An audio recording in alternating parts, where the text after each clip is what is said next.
Hey, I think we are live on the air on a Friday afternoon here in, let's see, it's 1:05 p.m. Eastern here in Canada.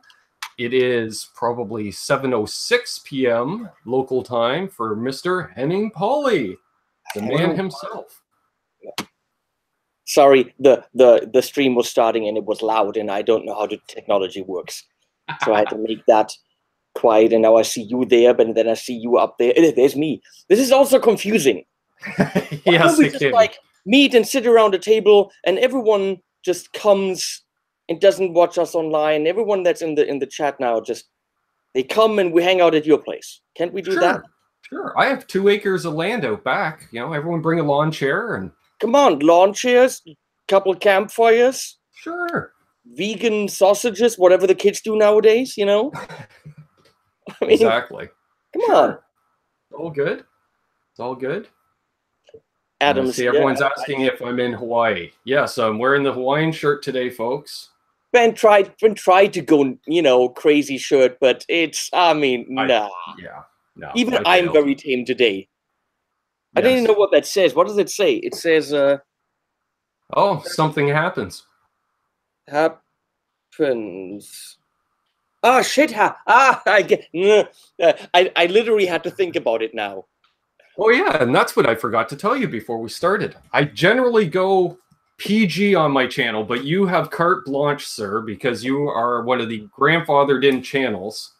I shall not say shit or fuck or whatever. Not even penis. I will not. Again. Will not. Again. I don't have to. That's because, why? I mean, it's, that. Yeah, but that's you. It comes out naturally. That's why I love your videos. Steve Martin said, you don't have to. You don't have to be funny. I usually use the F word, as they say in New York somewhere, to positively stress things. Yes. I don't use it as an insult, because then it's a very bad word.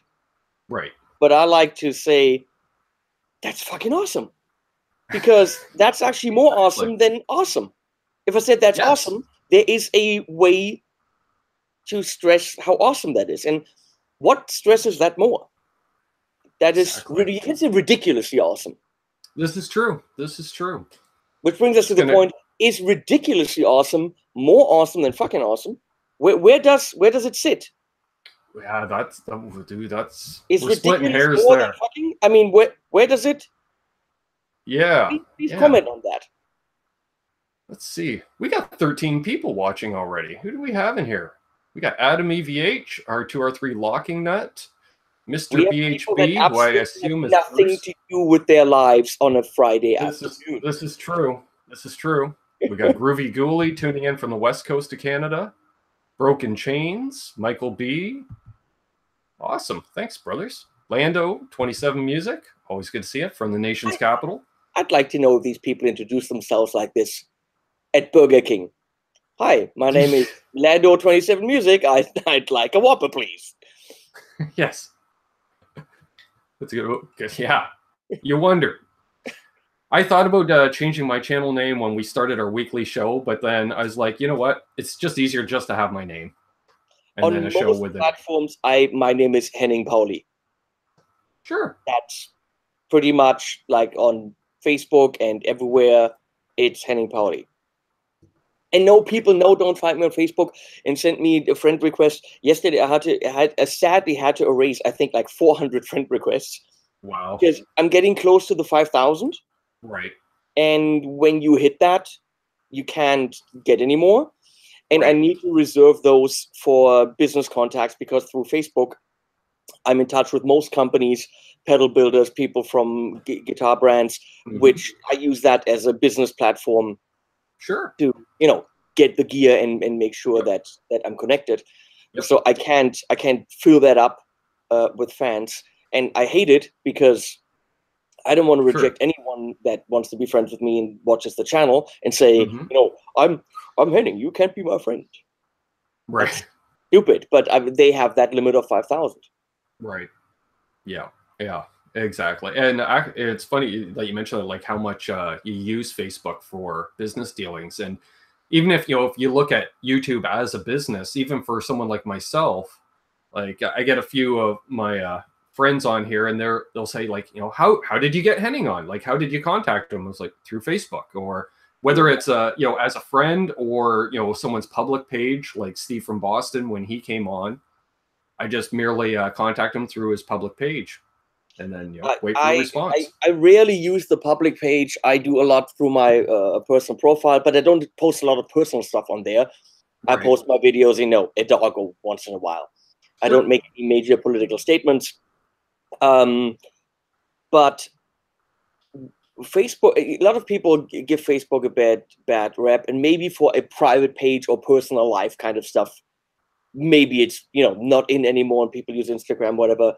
But what I do through Facebook is I make people aware that I'm around. There are some companies that write to me, and that's cool. And there's someone that I can write to because I met them at NAMM, and I can find them through Facebook, and I use Messenger more than I use email.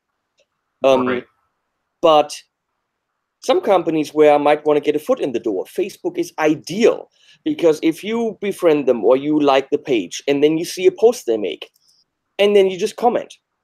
And on the next post, you comment, and you're like, I like the color of that pedal, even though you think it's, you know, horrible. Sure.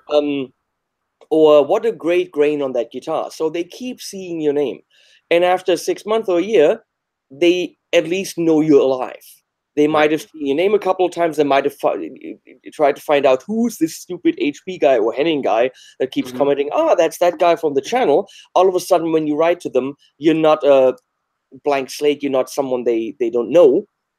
All of a sudden, there's this guy who kept commenting. So you kind of slowly maneuver yourself illegally into their lives by just participating in stuff they post. I shouldn't reveal my trade secrets, but I mean, that works. So that is why, Facebook is important, and why you do it several times a day. You go through it and you see what people are posting. Sure. Obviously, you know, when you see a cute cat, you have to say, oh, that's so cute. That's just the rule.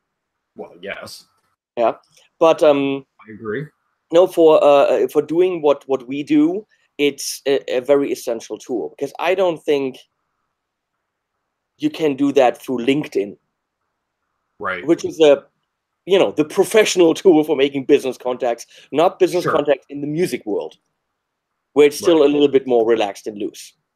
Exactly. Yeah, I agree. And not everybody can get to every trade show to physically talk to sales reps or marketing reps and things like that either. Trust me, it's brutal. I mean, I went to NAMM 3 times, and I went with Warwick. Well, that's not going to happen anymore. So, I mean, it usually was a mutually beneficial relationship. You know, I make videos for them. They have a lot of pedal companies that they distribute. So I went to those brands first and made sure that I got videos for them, therefore promoting the products they have. It was absolutely for the ticket and the hotel that they spend money well spent. Sure. But now I'm going to have to come up with flight and hotel myself, which means I'm going to have to come up with at least $3,000 to make that week of NAMM work. And it's really not fair, because if we go to these trade shows and we work our asses off, I go with, probably around $10,000 of gear. Right. And we promote what they have to offer. So we make videos for free. I mean, if it's, look at the Tone King, look at me. I had probably 40, 50 videos. I had 3 months of content from NAMM.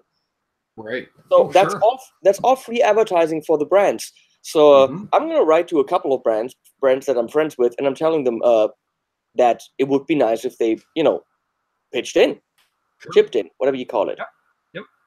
Not saying that I go there and, blow smoke up their ass, or I say stuff about the products I don't want to say, but just to be able to go there, I think it's fair to ask brands to contribute so that we can make the videos there. Sure. Yeah. And especially if you've got, like, say, a working relationship with a brand where it's like they know who you are, they know the style of video that you'll put out, and I totally get it. Actually, myself and my co-host Richie, who may jump in briefly on here, he's actually at work, but on his break he may pop in for a few minutes. we're going to NAMM for the first time this coming winter NAMM. And we're doing it very low budget, like literally, actually one of the guys in the chat here, JJ's House of Jams, he lives about 20 minutes away from the convention center. So we're going to be sleeping in his garage. That is low budget. Yeah, maybe, low budget. Maybe I'll bring a sleeping bag and I'll join you guys. There you go. Yeah, it is his converted music space. So there's about 20, 30 guitars, including some vintage Ibanez RGs. A whole bunch of gear to jam in some guy's garage with a whole bunch of guys. That could get just wrong in a lot of ways. Yeah, true. I just want to shout out here. We've got my sister Amanda in the chat. Dave Byron, Joe Wentz. Where is your sister Amanda? I saw her earlier. Said Amanda. Let's see who else. Mellow Mick. Yeah. EJ. Good to see you, brother. And where's Bruce? There was a Bruce, but I don't see a Bruce. That's Mr. BHB Jr., who we believe is Bruce. Actually, he and I met up at Gearfest at Sweetwater this year and hung out for, I don't know, 2 or 3 days together. It was great. Let's find out if someone gets this. Hey, Bruce, are you a philosopher? See if anyone gets that. You don't get it? I don't get it. Okay, good. I'll be on. EJ says, I didn't realize Canucks wore Hawaiian shirts. Sure we do.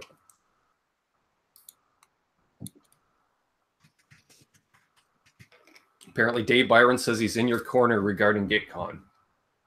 Yeah. Yeah, we can talk about that forever, but we really shouldn't. Yeah. We moved on. Yeah. Well, I haven't, but all I know is you brought back... No, it's not Bruce Almighty. Come on, people. They still call him Bruce? Nope. Come on, people. Monty Python? The Hulk? The Hulk? What? Not Bruce Banner. No, Monty Python. They have this sketch where they're all Australians, they're all called Bruce, and they're all philosophers. Nice. Not Bruce Lee, Jason. You people disappoint me. Okay, after this, you all go and watch the Bruce sketch. It's maybe called The Philosophers, Monty Python Philosophers. It's from the live at the. There we go. You all have homework, folks. It's including myself. Brilliant sketch. They're the Bruces, and they're all, hey, what's up, Bruce? Yeah, Bruce, and they're all just sitting around drinking tea. Nice.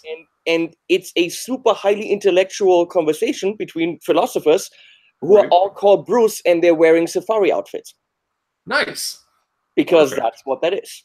Not Bruce Wayne Isabella.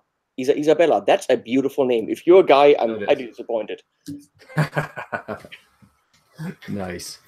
I will say I saw a brilliant video, I believe it was last week, and it was your reaction video to the whole Steel Panther tone print. I thought that was... And it reminded me of, like, as soon as you mentioned Monty Python, that reminded me of something like Monty Python. Because I thought, okay, first of all, the original video that you're watching was brilliant unto itself. Just sitting there drinking a beer, letting people comment. All I did was I copied Ryan. Ryan was the brilliant one. Yeah, okay? but then... Ryan was the brilliant one. Exactly. And I was almost tempted to spoof it where I was going to watch your video of you, and just hopefully people would keep adding on. So eventually it would be like, one person watching 10 videos. It already happened. Michiel from Swedish Emil watched me while having breakfast. And then Andy, for the Guitar Geek, watched Michiel watching me watching Ryan. And I was actually filming him, and Michiel was there too. So in the middle of the video, Michiel walks around and sits next to Andy. I don't think that's ever going to be anywhere because his phone was overheating regularly, so we don't really have footage. But we had fun doing it. Sure. I think that gag is played out. And I mean, what can you say about this? What can you say about the tone print? A, you could say it was stupid of TC to take it down. Yeah. And you could say Steel Panther is satire, and because it's satire, they can be offensive. I think they're hilarious, and I think they're great. Yeah. But I also think that whatever weird band that has nothing to say. If a woman feels offended by that, she has a right to say so. Sure. You know, I mean, yeah, I agree. Well, I don't know. Would she be offended by the insinuation that rock music by Steel Panther, using their tone print, would melt her pussy? I don't know if that's, but she was clearly offended. Right. So right. therefore, she lodged a complaint and did a petition, and more people thought, yeah, we're offended, which means then it's up to TC to decide, do we want to alienate potential buyers or not? Do we want this to be a scandal or not? Yeah. It was funny. I meant to discuss it the week it came out and on our weekly show and totally forgot. And so as I was leaving my buddy Rich's place, I actually said to him, I said, oh, we forgot to discuss this whole tone print thing. He goes, yeah, I don't know which side I really flop on it. And I said, well, I can tell you one thing. If TC Electronics had actually released, as a lot of people were miscalling it, an actual pedal by that name, they probably would have sold 1 million of them and they'd still be available for sale. A lot of comments were correct. There's a lot of stuff in the industry that is sexual. And rock and roll music has a lot to do with sex. Bras flying, boobs out, groupies, all that stuff. And obviously Steel Panther is the embodiment of that culture. Yeah, the whole sex, drugs, and rock and roll. And there is the swollen pickle, which is obviously a double entendre. And there are many of them. Right. And any Friedman amp, it's a horribly sexual thing. There's a Friedman amp that is called Vagina. I mean, it's called Pink Taco, but, don't fool yourself. He called the amp Vagina. I don't see anyone campaigning against that. Right. Might have been people trying to be important. I think going against the rock and roll genre and saying you guys are sexist, I don't think they're sexist. They're horny, a lot, and they just play with these things. I mean, I say that's what she said all the time. Doesn't mean I don't have respect for women or I'm a rapist. Yeah, it just means that Leslie always says that. She literally does on the couch, and at some point it made its way into the videos because she put it in my head.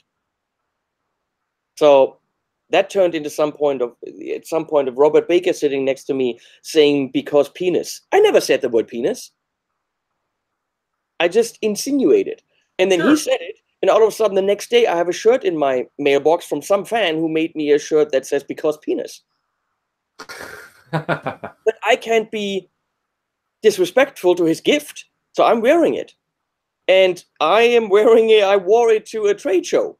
And I'm running around the trade show with because penis on it. And if people don't know my channel, they think I'm freaking nuts. Well, that's fine. Well, I am, but it's good get to know me first before you make that conclusion, right? Well, many people watch my channel and hate it because it's not the dry pedal demo or review or whatever.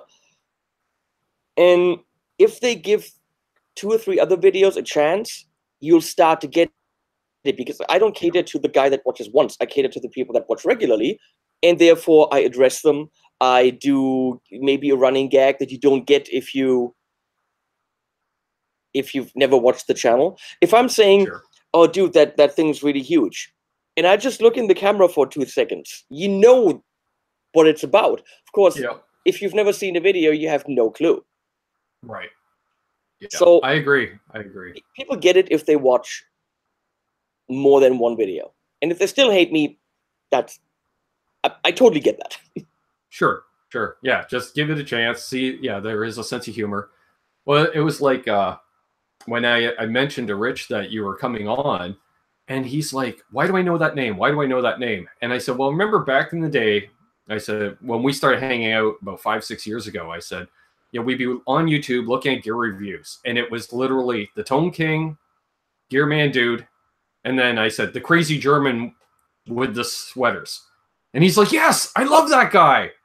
The crazy Well, the sweaters have evolved into even more horrible things. Yeah, the T-shirts and well, you did what? Multiple wardrobe changes during when you had you were live the other day, I believe it was. I caught just the end of it. Yeah, with Vlad, I had 3 different shirts.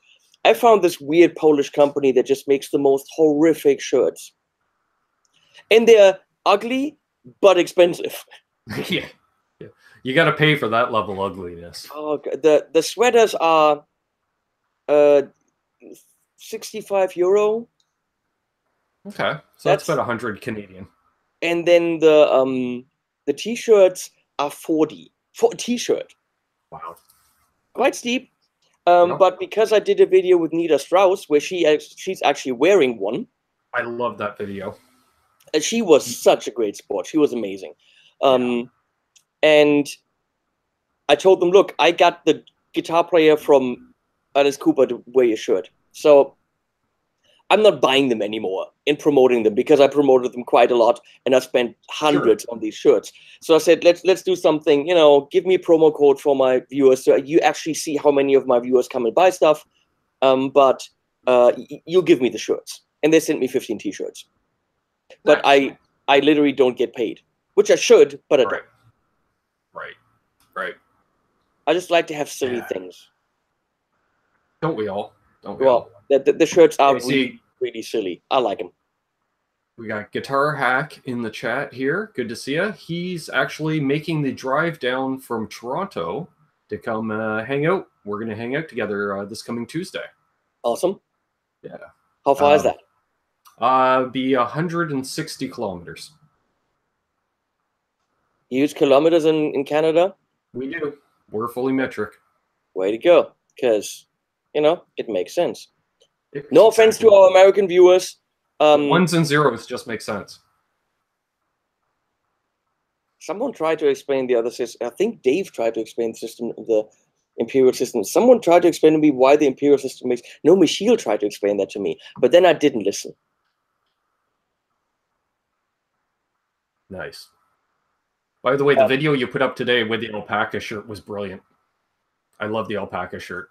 Is that the two of them? What am I wearing? It was the one with the medieval collar. May have been wearing glasses and smiling. Yeah. I call it. Well, I called it a goat. It's probably a llama or alpaca, but I called it the sophistigoat. Yes. It's very sophisticated. Llama doesn't work, but then Andy said in the video where I'm wearing it, which is coming up in 2 weeks, Kama Llama. And then, of course, we both said Kama Llama Ding Dong, and it just goes from there. We did 4 videos of Les Paul shootouts where we had Thomann, and we literally grabbed tons of Les Paul type guitars and did a shootout up to 500 euro, then up to 1300, then up to 26, and then the last one is open end. It's going to be really interesting to see what we found out, but videos are not to be taken too seriously. Yes, yeah. We're gonna welcome Treasures Entertainment and More, new to the channel. Wow, we got 27 people watching. Hidden Treasures Entertainment. That sounds. Can I say that sounds like porn? It could be. And if it is, then please send us a link. Yes. For research purposes only. Purely for research, yes. Because we want to know what the hidden treasures are. Yes. And we got Judd Lofthouse tuning in from the UK, and we got Dry Heat 480 from Arizona. Very nice. Zach Thong, he's from just up the road from me, about an hour west of me. Very nice. So, people, ask questions. Yes. Anybody have any questions? I did see a comment. I believe it was Joe Wentz had said he watched your Digitech Trio video and it was very helpful to him. Thank you. Who hasn't seen that video? Sometimes I have a feeling that for certain products, I just want to make something that's kind of a manual. Mm-hmm. Because if that's the kind of feel that the video has, and even though it's long, then I'm not going to say that's what she said. I really want to say it, but I'm not going to. But even though it's long, It's a review, but it will answer all the questions you have. And especially with a product that you can wire up direct or into an amp or into the return of an amp, and it has all these features, I feel it's necessary that there's at least one guy out there that takes one for the team, makes the video that's so long that no one wants to see it, but at least everything is answered. Because for the trio, how do you make a 10-minute video? You will skip over tons of features. You will skip over the built-in distortions. You will skip over wiring it into, like, separately into an amp and into this. And you will maybe skip over the functionality of the loop. You might skip over how the songs are built. Actually, building a song with it is killer, with the different parts. You will say it can do that, but you won't show how it's done. And then you go around and you try to find the video where someone shows you how it's done, and you won't find it. I talked to Charlie Cooper from Orange about this. And Charlie said that he thinks my videos are the last video you watch before you buy. Mm-hmm. You see someone doing a demo, someone teasing, someone playing a track, but then you want to know everything. Right. And then you go watch mine. He's also into camera gear and stuff. And he said he will often have to watch 2-3 videos from different channels to get all the information. I did that, for example, when I bought my DJI Spark drone. I wanted to find out how is it compared to the DJI Mavic. I wanted to find out a whole bunch of things. And I had to watch 3 20-minute videos to compile all the information I needed. And I'm hoping that my videos mostly have all the information that you need, so that you could either watch 3 videos that are 20 minutes or 1 video that's, 50 minutes. Sure. In the end, you're going to invest the time. Exactly. Because some information simply cannot be put into a 10-minute video. I agree. What do I think about the JHS Bonsai, if you're talking to me? Haven't played it. Isn't that the one that's got, it's like 10 different tube screamers all in one? It's all the tube screamers. Well, okay, I haven't played it. If you ask me, they're all tube screamers. If you put 10 tube screamers in front of me on the table, I'm going to tell you, yeah, they're all tube screamers. They all sound like a tube screamer. Having a pedal that has tons of different tube screamers is kind of like click, same thing, click, tiny little bit more bass, click, a little bit less bass. I mean, the differences to me are so minute.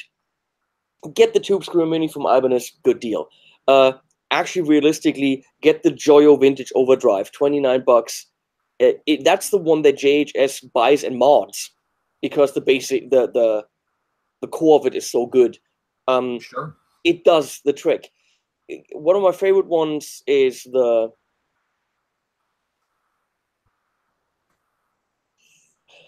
Mesa Boogie Grid Slammer. Okay. I can't tell you why. I don't really think it's, well, it might have a tiny bit more attack. They're all tube screamers. I've only ever had a couple of tube screamers. I wasn't a big fan of that mid hump that they're known for. Doesn't suit my style of playing, but I do have a similar build, and that would be, what is it? Digitech's Screaming Blues pedal, which is essentially a tube screamer with a bass and treble instead of a tone, because I rarely will own a pedal with a tone knob. It's not enough adjustability for me. I like a bass treble. With a tube screamer, a lot of people want it for those mids, and what I would use it for is put it in front of something that's already kind of driving, and push it a little bit further, and then play leads. Or they make a great lead boost. Or because of those mids and the lack of bass, of course, all the metal guys use it to clean up their amp, because all of that happens is you're taking out the bass, and if you have like a big ass rectifier, it's just flabby in the bass, and then you put a tube screamer in front of it, and all of a sudden you have definition. With a lot of these amps, there isn't definition in the low end, especially for the heavier styles. To which I say, just buy yourself a Rev and you're good, because it simply doesn't have that low end. Right. Let's see. Oh, we got Casper Boo tuning in from the UK. As well, Mr. Dan Sullivan. Good to see you. And EJ says, I love the DoD death metal pedal from back in the day. We actually, that was, I believe, our first giveaway on this channel. I gave what, because I literally had a death metal pedal I couldn't get rid of. Like, no pawn shop. Why would you even have a pedal that says death metal? It came along with, we bought an amp and the guy threw the pedal in for free. And I understand why. It's the only reason why one would have a pedal like that. Yeah. Yeah. Hey, I just got Johnny Beane in the house. Hey, Johnny. The Johnny Beane. Hey, Johnny.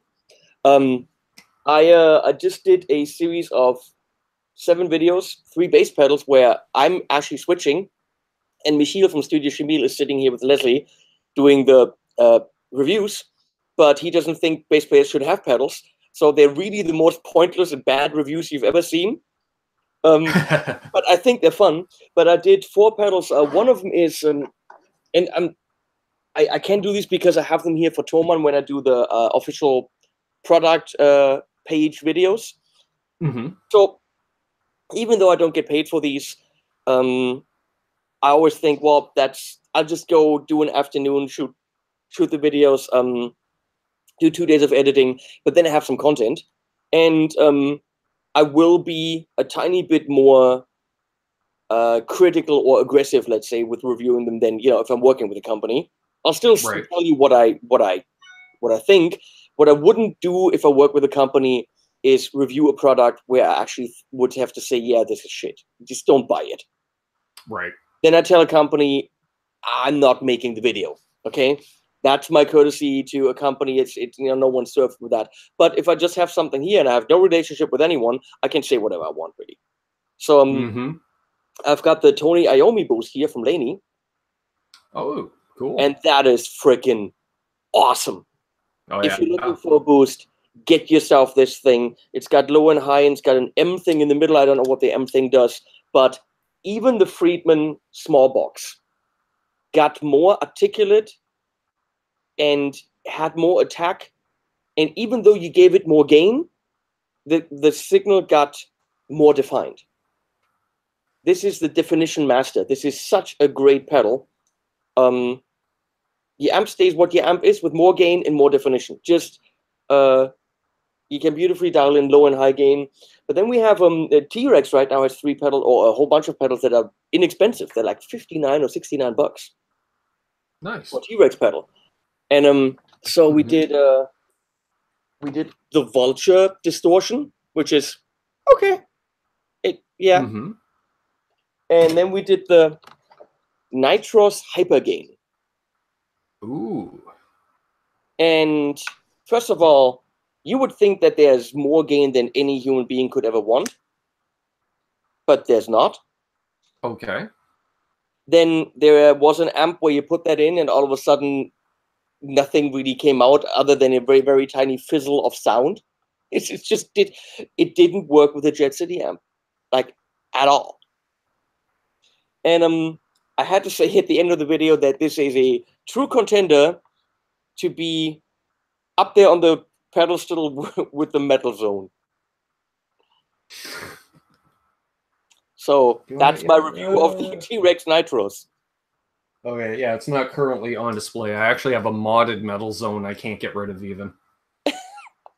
I mean, what you can say is it's brown, and it's only $59. So, hey, that's what you can say about this. There we go. Well, sometimes my mom was briefly in the chat here, and she says apparently we're having steak and baked potato for dinner because somebody asked, and she has to go have some lunch. The whole family's jumping in today. This is how you get your viewers? Yep, friends and family.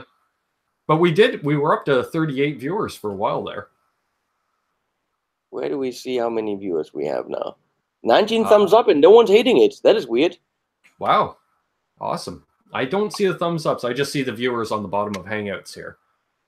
I'm totally going to Facebook stalk your sister now. There we go. Yeah, if you guys have any... Are you from Trenton? Yes. Terry actually asks, Henning, let's see here. Would you say those new HB Fusion guitars are like your own signature model? I'll answer that after I said that can't possibly be your sister. Nothing against you, Ben, but that something's not working there. Okay, there is no resemblance. Yeah, she got all the looks in the family. Like a lot. Yeah, like all. I know boyfriend's watching. That's all good. I'm just saying, like a lot. I'm gonna click friends. There we go. Huh? Nice. What am I gonna say? Okay. Is it based on my signature model? Well, yes and no.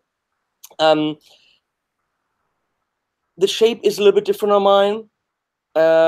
What definitely did happen is that we found out a lot of what to do and what not to do in terms of what factories to go to. Because I mean, we changed factories over and over to get my signature made. We picked the locking tuners, which over and over again on all the different prototypes were always great. So they knew that for the Fusion series, those were ones to go with. They couldn't test any tremolos because mine doesn't have a tremolo, which I think they still should have done for one or two of the Fusions, because in a cheaper price range, a tremolo is always a problem. Now, of course, they have a Floyd Rose on there, yeah, and that's an official Floyd Rose, but still, it's not just the Floyd. The tuners, what am I going to say? The nut and everything just has to be on the same level. Right. So I'll see. I mean, I think they're great guitars for the money. The tops are very pretty, but they're not super deep. That 7-string fanfare that I had here, which is coming out next week, that video, you have to see it. It's ridiculous. That top is so insanely beautiful. It looks like a top that you would have on a 4,000 or 5,000 euro guitar. Sure. I showed it to Lasse from Harley Benton, and he was like, whoa, what happened there in the company? And I ran into Hans Thoman, boss of a multi-billion-dollar company. Sure. And I had to get out my phone saying, look what your cheap-ass guitar looked like. And he's like, whoa. So sometimes they're amazing tops. On the Fusions, they do look like a veneer. They don't have the depth. But then again, they are stunning. And we're talking about $299 to $399 for those guitars. Wow. Yeah. So I think what you get are really good instruments for the money. Would you want to exchange parts? I don't know. We'll see. I don't think that it's going to be necessary. If you want to put your own pickups in, whatever you want, fine. Will that push the guitar to the next level? Every time I've done it on a Harley Benton, it stayed a good guitar. It didn't really make it an awful lot ridiculously better. I think playability was great on these. Tell me they at least put a decent pickup in. It's not an absolute bottom of the line pickup then. Well, what I heard was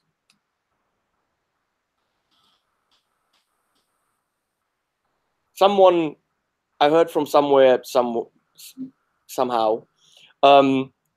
that the pickups that they use are higher grade than what they put in the Chapman guitars.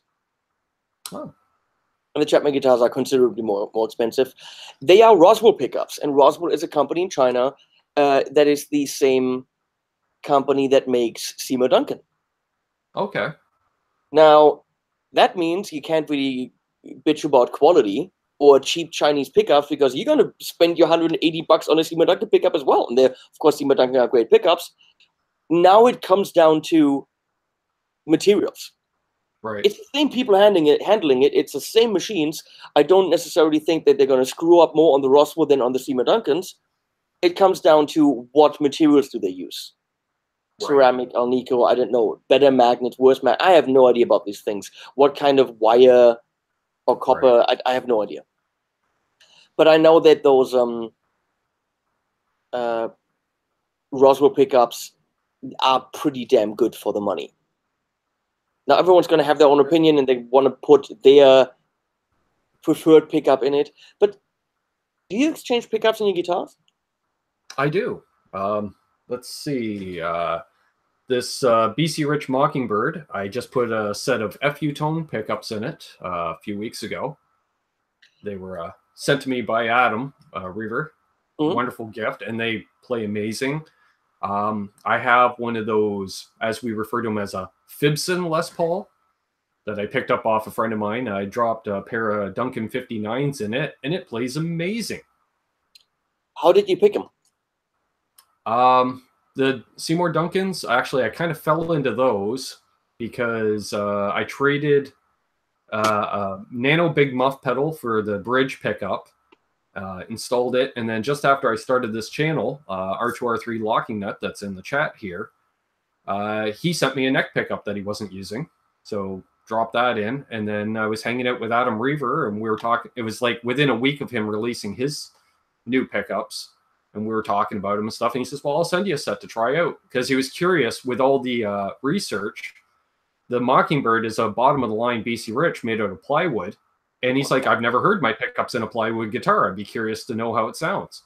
And he's a fan of cheap guitars, too, in that sense that he's like, I bet you love playing that guitar. I said, I do. He goes, neck feels great. It just happens to be plywood, right? I said, exactly. You know, a good playing guitar is a good playing guitar. And so we dumped the pickups in. The neck pickup is a 10K output. The bridge pickup is a 15K output. And they're great. I had this conversation with someone the other day, because it was someone from Thomann, actually, a good friend of mine. And because, you know, how do you pick pickups? You can't really... And he's a content manager for Thomann, meaning that he's always looking for all the information he can give the consumer on the product page. And he was thinking, is there something he can do for pickups? But of course he can't, because a pickup is a part of a whole. Right. So it's weird when people say, I really like that pickup. And I was thinking, like, I'm sorry, but that's such a bullshit statement, because you have never heard that pickup. You have heard that pickup in a guitar. Right. With certain strings and a certain bridge which has a certain weight and a certain material.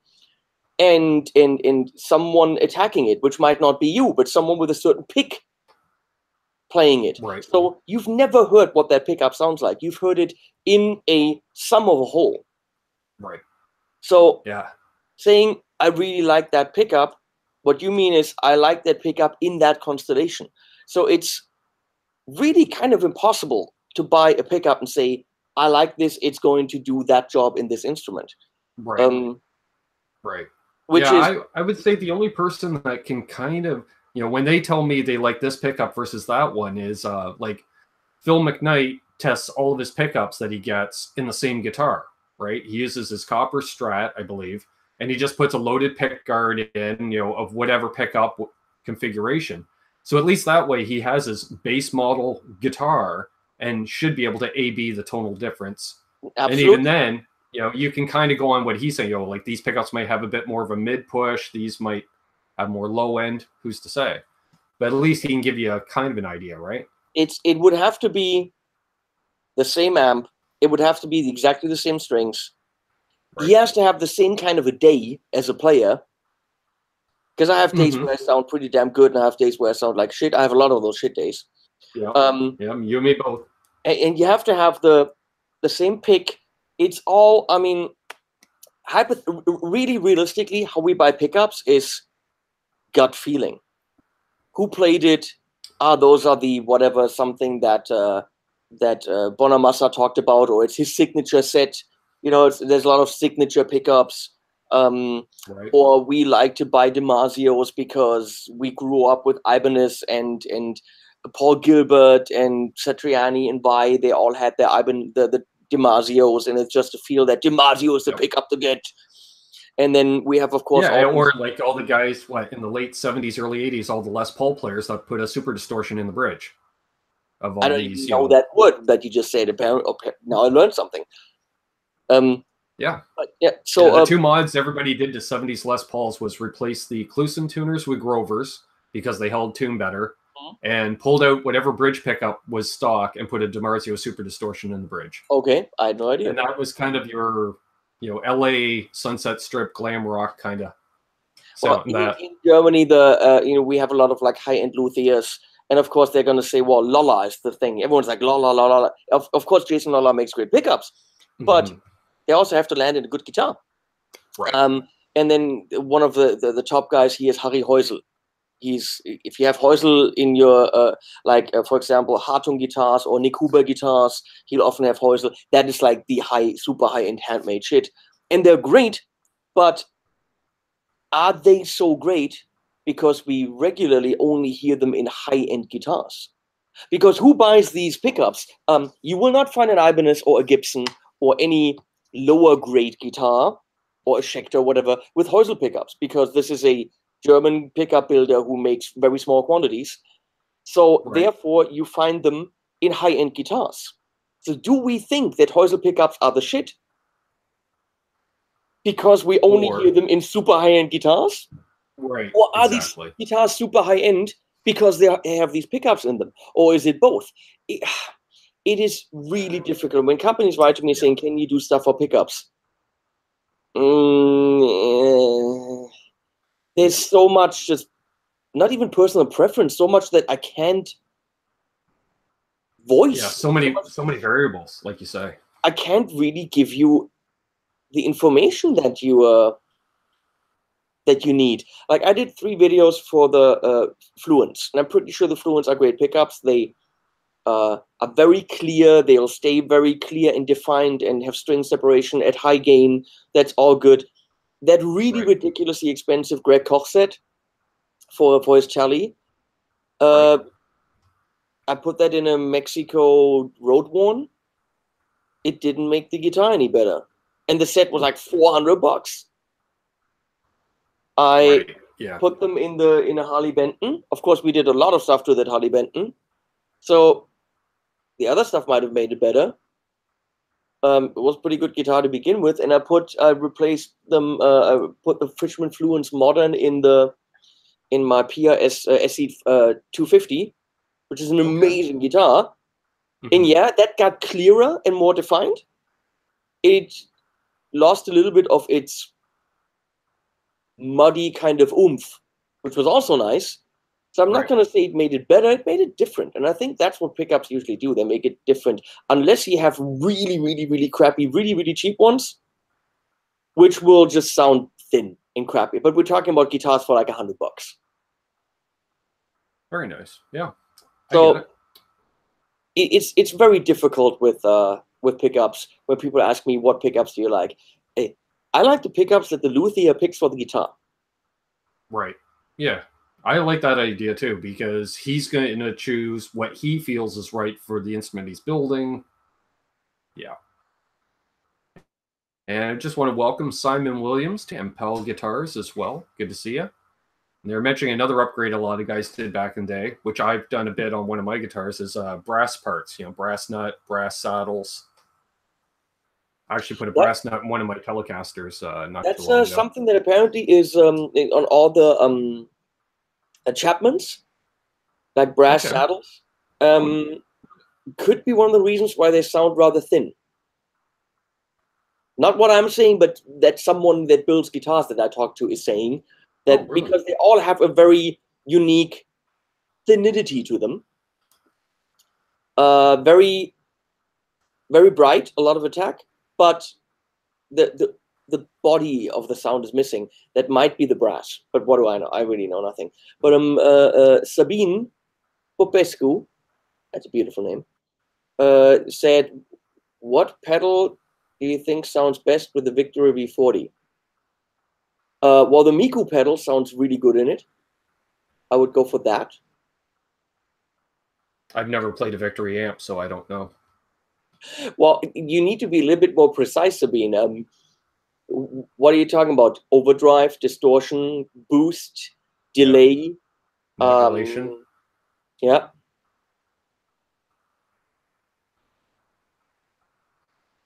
Yes, curious on that. Give more thumbs up to Ben's hot sister.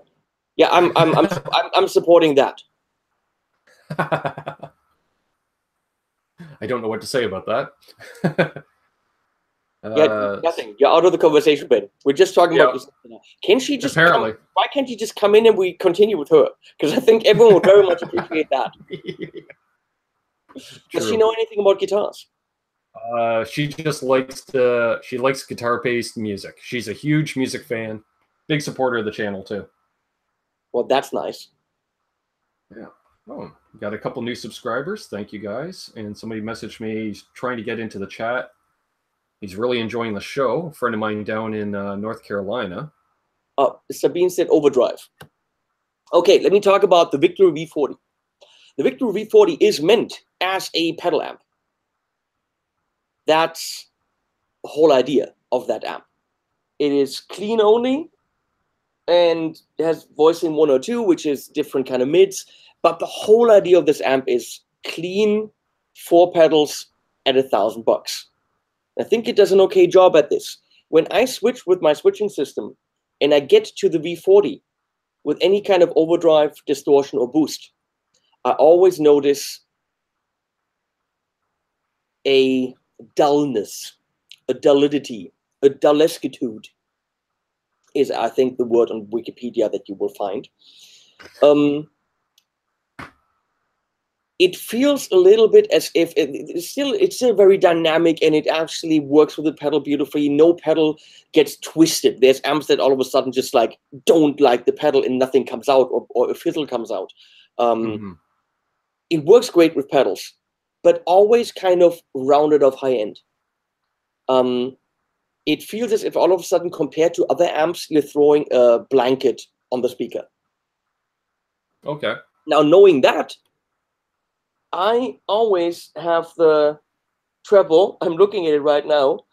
I have the treble all the way up, all the way, and it still sounds as if you're throwing a blanket or something on the speaker. It sounds duller than other amps. I voiced this to Victory, and they said that their speakers that they're using are very bright. Okay. Also, their speakers are very light, and they're using thinner chassis than others. So it might be that they are just generally brighter than others, and it plays well with those. But when I send it into the torpedo or the aux or whatever, which is a bass line, it sounds duller. So therefore, I would get an overdrive that has a lot of high-end reserves. Right. Maybe not one that only has a tone control, like you said, but something that has a presence, a high end and low end separately, so that you can dial in a little bit of that sparkle, because it doesn't have that sparkle. It's not like a Twin or a Princeton. I mean, or right. My Dynamis, where you just sit there and it's like, oh, it just is beautiful top end. I pretty much exclusively, anytime I've ever played live, it's been a Fender amp, just for that sparkle.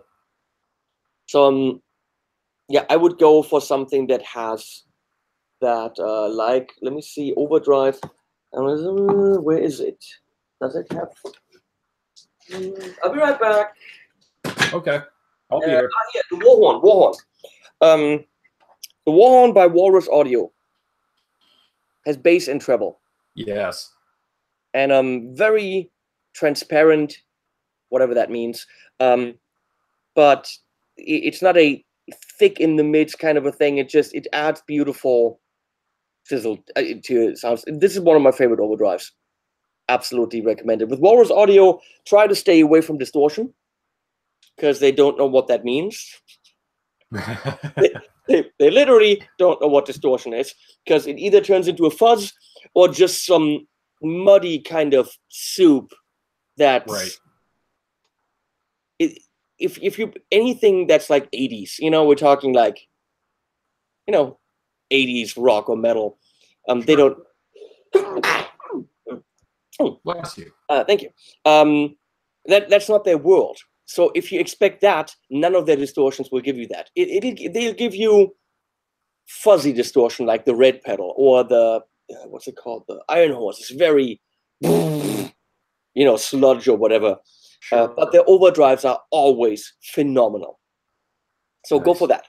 That's the short story is go for that.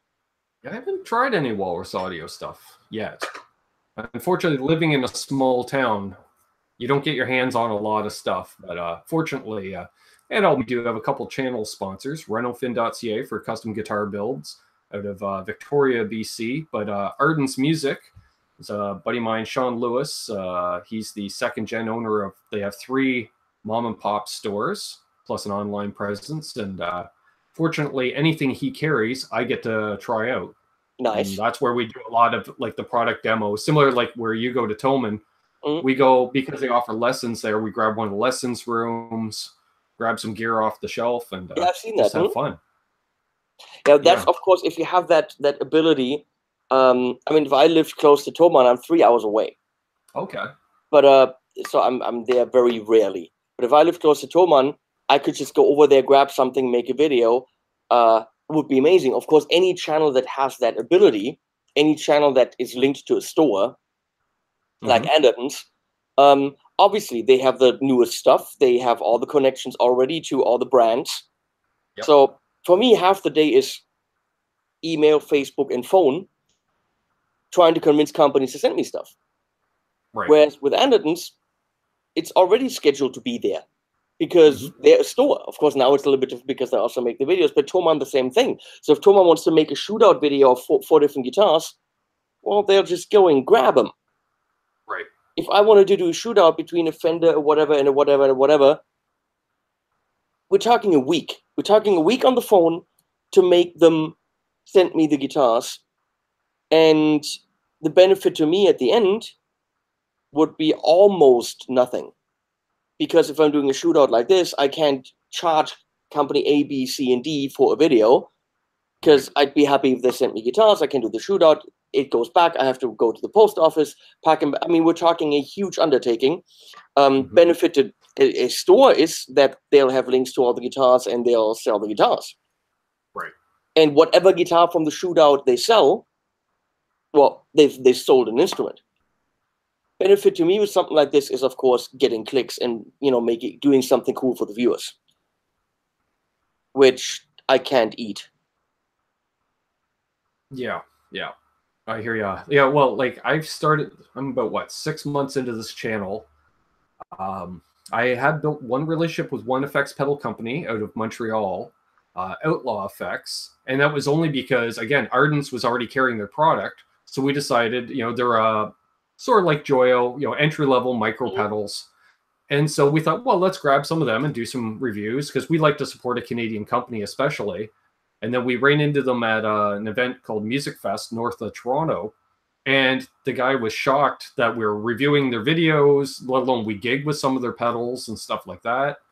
And next thing you know, he's like, hey, can you do some videos for us? And we did one on a combination. It's a tuner pedal that also has a power supply built in. And as a result, they're sending us a free pedal. But again, you know, you can't eat the free pedal, but it is something that I can put on my pedal board, and if I get bored with it, I can give it away to a viewer or something. First of all, hi, Riley. Thanks for hanging out with us. Hi, Riley. Welcome. I mean, I did 3.5 years of not eating. Well, I mean, you're doing other stuff to make money, but not getting paid for anything I do. So, which means, yeah, you start with inexpensive pedals from Chinese companies because they're willing to give them to you. And if they're spending, you know, $5 to make the pedal and the pedal costs $30 on eBay or whatever, and you make a video for it, you're giving them quite a bit because what you're getting is technically a payment of $5 out of their pocket.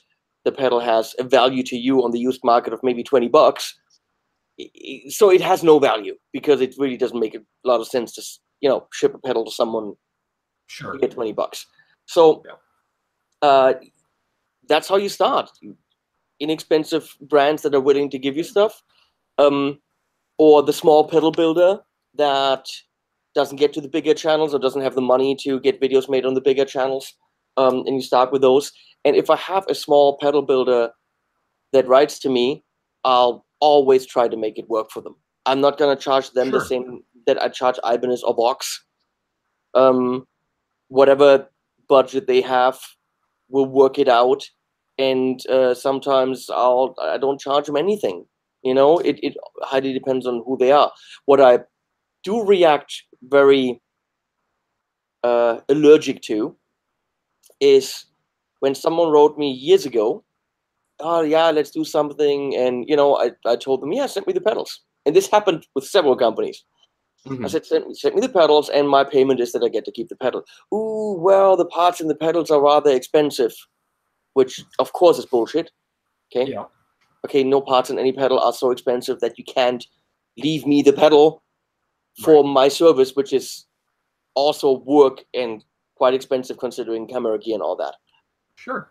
And then they were like, wasting my time, talking to me, blah blah blah. And then at trade shows, they're chasing me down. They're running after me, like, yeah, can you do something? Like, okay, sure, send me the pedals. I do it for the pedal. Yeah, well, so pretty much they wanted something for free. Yeah, yeah. Then my channel grows and grows, and they come back. And I'm like, well, look, you had the chance. Now it's going to cost you $300, which is still dirt cheap for what I do. Like, dirt cheap. And I said, I started charging, and I'm still not charging you what I'm going to charge the big companies, but that's what it's going to cost you plus the pedal. Because you didn't want it before. Why should I give you an amazing deal now? Doesn't make sense. You wasted my time. Exactly. Now this is, we haven't established a relationship yet. This is the cost. And then they go away again. And they wait again. Now I'm close to, wait, how many views, how many subs do I have now? Do I have 75,000? I don't know. No, probably not. Sounds close. 74,554. I'm about 450 away. So now they come, and they're like, well, let's do something. I'm like, yeah, okay. My price just went up again. So they just wait and wait and wait and expect some kind of a deal. It's very easy to come to someone like me now and trust in what I do. I have 1,800 videos. I have the subs. I'm known for what I do. You have stuff to look at, and it works. It's a whole different thing to look at someone like you and say, I like what he does. I'm going to support him. He's not big yet, but I like what he does, and he's going to get there. Right. That's trust. Yes, exactly. And the companies that did that with me when I was small, they'll never pay a dime. Doesn't matter how big I get. If they have a pedal or whatever they want reviewed, like I worked with a distributor. He sent me Jetta pedals and some Joyo stuff early in the days when I had like 1,000 subs. Okay. And he's also the distributor now for Dan Electro. And I said, look, the deal stands. You need me for something. We're friends from the early days. I'm there. I will never charge you for it. I'll even send the stuff back. I don't care. You believed in me. I'll do whatever. So he sent me the Dano 59 XT, did a video, sent it right back. He sent me the 5 billionaire pedals, which I did 5 individual videos for. Are you stuck? Oh, no, you're not stuck. He even said, go ahead and keep him, which was very nice. But the deal with him is anything he needs, I'm there for him. Because that's the kind of loyalty that we have to have for people that trusted us early on. Exactly. I fully agree. Fully agree. I've got we did a review this week on a USB microphone, company out of China. I had never they actually seeked me out because I created an email contact that I put in the description that I've never used that email other than in the description of my videos. And so they contacted me at that email address. They're like, hey, we've been checking out what you do. You play guitar. You also vlog. We have this microphone. We'd like you to try out for both voice and for recording guitar. So I was sure, set it up. And they loved the video. And now they're like, hey, can you do more USB mics? So I was like, sure. It's not exactly, a guitar-based channel thing, but it does kind of tie in with the whole online community as well. And that, so I thought, sure, it's not exactly music gear per se, but it can be used. And we were shocked at how well it worked for recording an amplifier. I mean, why not try anything? I mean, I'm definitely not a channel for a lot more than guitar. I've done, of course, production stuff because I have a huge background in that. In a couple of weeks, you'll see there's a keyboard standing back there, the Vox Continental. Right. You'll see an unboxing and first impression for that I filmed with my mom. Excellent. It's funny as hell. Sitting here with her unboxing that, but they sent that for my live concert streams that I'm starting to do, and I got a drum kit, so I did a drum. I mean, why not? It arrives, I unbox it. It's a musical instrument. It's not a guitar, but once in a while I throw something like that in, and we're doing that that keyboard. I actually have a big background in keyboard, so it makes sense. I don't want to flood the channel with that because guitar players are watching, but once in a while you can do that. But with the Chinese companies, they're you'll easily get pedals, amps, mics, because it doesn't cost them anything. But wait till your channel grows and you ask for something. I had Rowan contact me. They do little pedals, kind of like Moore does. Okay. And I don't want to sound arrogant, but I can move things if I think they're good. I can convince people that that's something you should buy. I'm filming videos with 8 4K cameras. I'm sitting amongst like $80,000 of gear, and camera gear, that is. I just bought a freaking LED panel for $5,000 so that my videos are lit correctly. Sure. And they write to me and say, "Well, can you do videos?" I'm like, "Totally. That's my price." "Oh no, we want to give you free samples." Free samples of pedals that sell for $17. Yeah. That's an insult. That's truly an insult. Yeah. That is not even like going to a doctor and trying to pay him with chickens. Because that's actually, because if you do that, then all you have is chickens. Then at least you're giving something of value. It's like a billionaire going to a doctor trying to pay with a chicken. Yeah, exactly. This is a company, they're making money with what they do. They want advertising, they want promotion. They want promotion from someone who has the ear of an audience, and they offer a free sample of a $17 pedal. Pretty insulting. Yeah, exactly. Yeah, and it's different.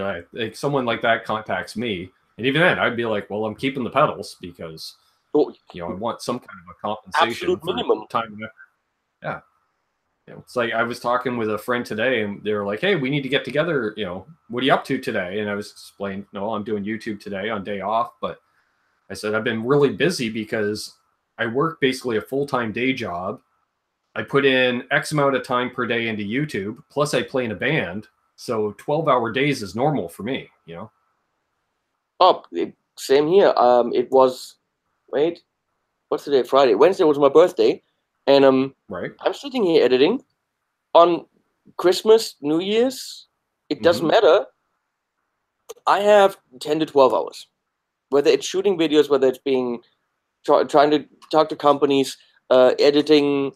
I mean, I do a 20-minute to hour-long video every day on my channel.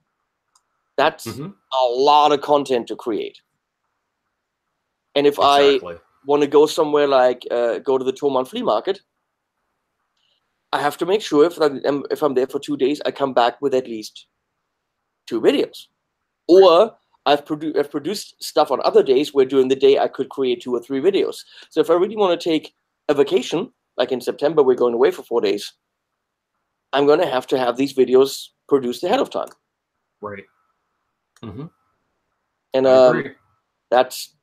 That's a lot of pressure. I mean, I wish I could be Glenn or Phil McKnight, because they do 3 videos a week. And that's very clever, because they've established that.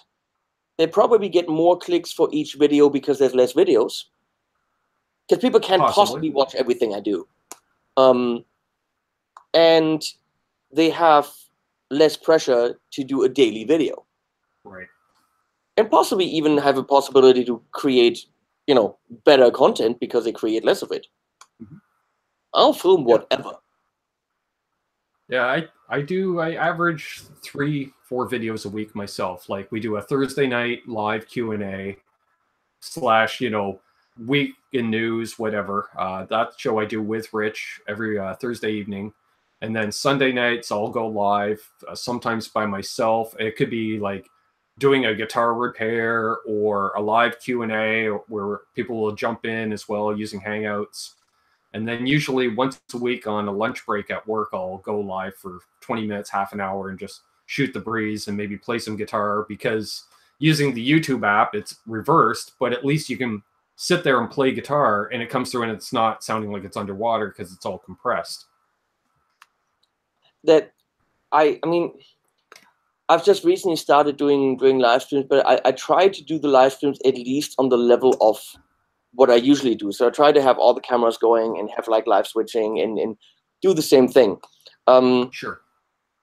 I'm having a feeling lately that what we're doing right now is taking a little bit overhand. It's every channel is talking to every other channel in this kind of a live stream situation. The community. But, yeah, which is cool. I mean, I love that the community is interacting. I'm just thinking, is this still interesting to the viewers? Is that still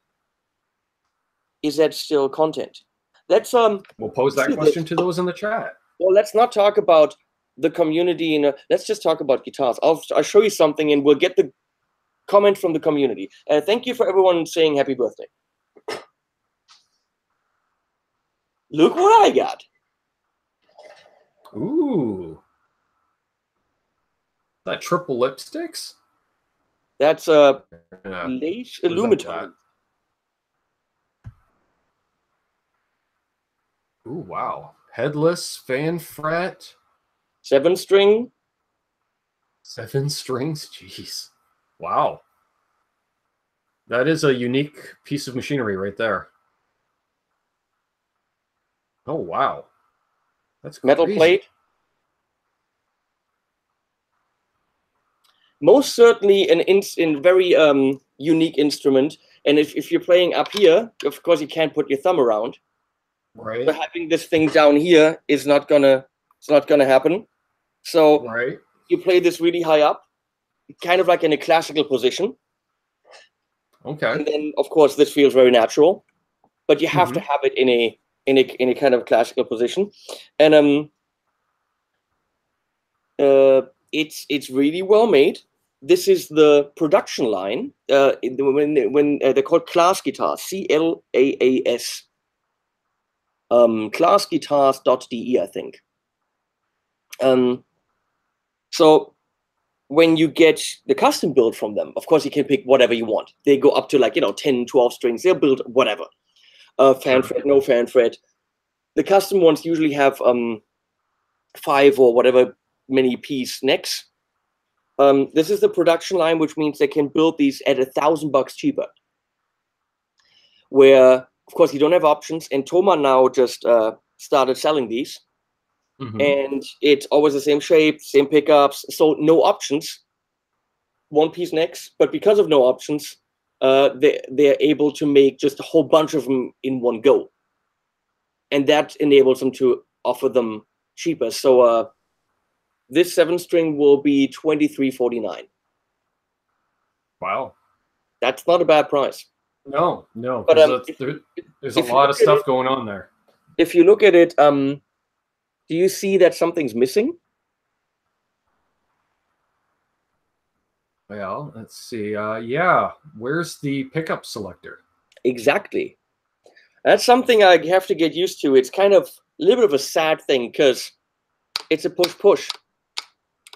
Oh, wow. And I love push-push. I love the simplicity. That's brilliant. But that means all that you have is 2 humbucker sounds. Right. So you have no middle position. You have no out of phase. You've got no single coil options.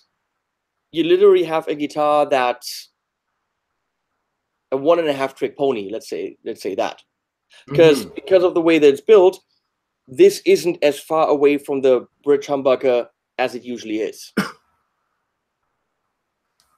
It's kind of almost where like the middle humbucker would be. So it definitely is a guitar that's pretty much built, when it's pushed in, it's the bridge. So that's pretty much a guitar that's built for high gain, technical death metal stuff. But I like that someone goes out of their way to make something unique. Right, exactly. And gives us something, you know, that is very clearly not a Strat and not a Les Paul. Yep. This is not for the blues player. No. And probably not for the jazz guy. And definitely not for the country guy that just does the cowboy chords.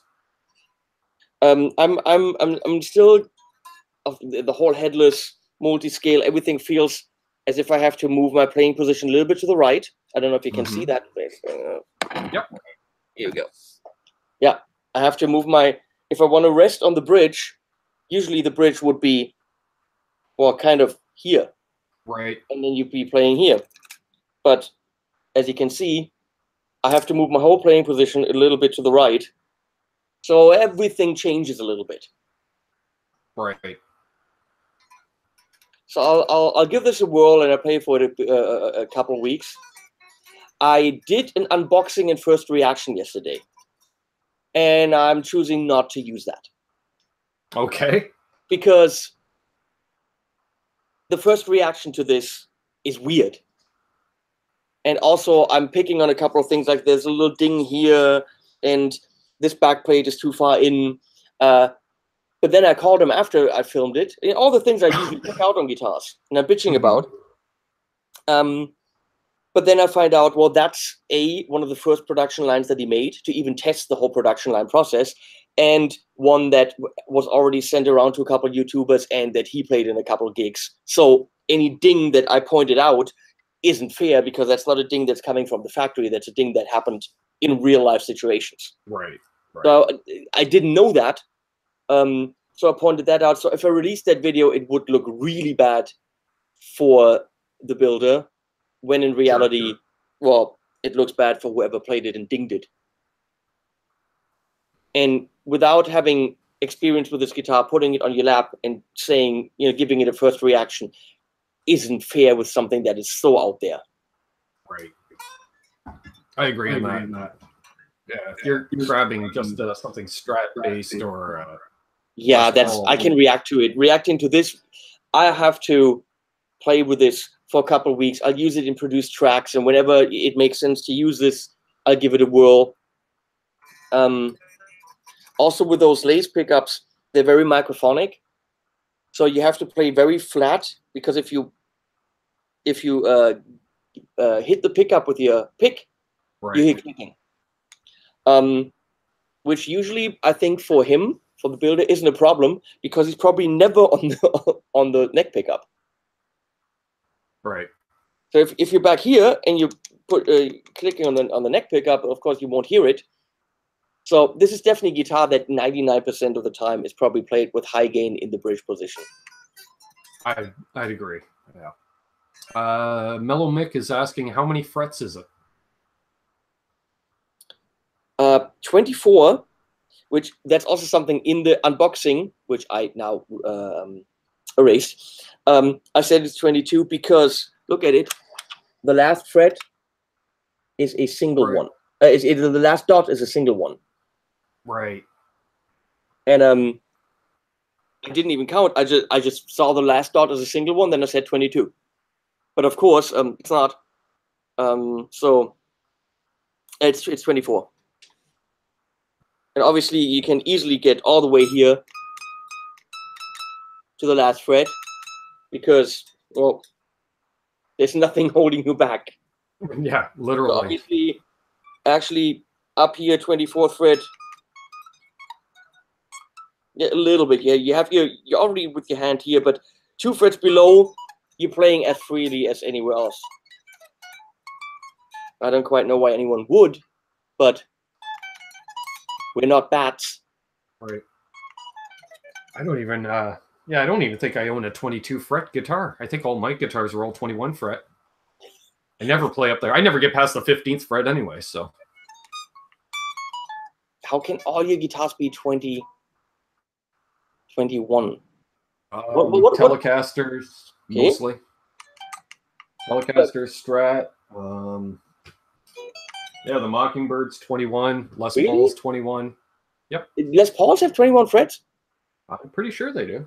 Mine isn't here right now, so I can't check. It's at the practice space. So what do I know nothing apparently. Now I want to check my FGN. That must have 22, right? Maybe. Later, Dave Byron. And welcome anyone that I missed in the chat. Didn't give you a shout out, but welcome one and all. Yeah, the FGN has 22 frets. That's a nice Les Paul for under $2,000. I'll probably do a whole FGN week at some point. Well, there we go. Yeah, Dave R just said if you have a Les Paul, it's 22. So I guess I do have a 22 fret. I have a couple of 22 fret guitars because I got an Epiphone Les Paul and then the imitation, we'll call it, or the tribute. So strange. I still don't know quite how to sit with it. How to do anything. Use a very short strap. Yeah, well, you definitely have to have that hanging up here. It's not your Johnny Highland style. Yeah, it's not like look how cool I am. It's not the having it down to your knees and playing. Wait.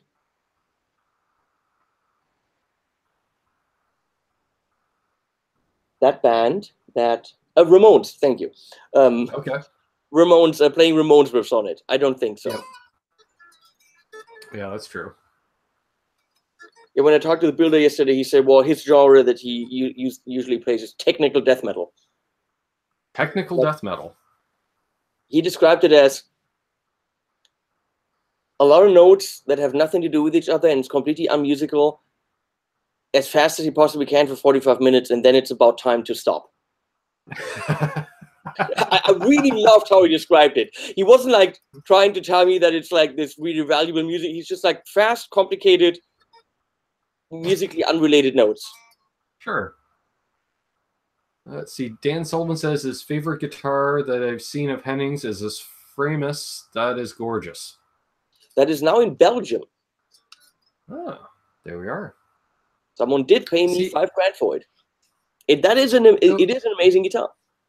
I was I grew up having a parlor-sized Framus here at the house, parlor-sized acoustic, and I always knew them as a very low-end entry-level guitar company. And then when you put together the deal last year, and everyone's going on about these high-end guitars, I was like, really? Because I thought they were on par with like a Harmony or a Silvertone or something like that. I mean the electrics, the solid bodies now, they're all very highly priced. Of course, the master builds are like, $6,000 to $8,000 or higher. Sure. Ridiculously price ranges. I mean, price ranges where you can literally buy from the best builders out there. Then the team build series are, simpler in terms of tops and all. They're still great guitars made in the factory, but they, for example, don't have that amazing paint job, that UV paint. That's only master build, which is kind of sad that they don't do the same thing. But they are between $1,500 and about $3,000. And they're still good guitars, but of course, in that price range, you have options.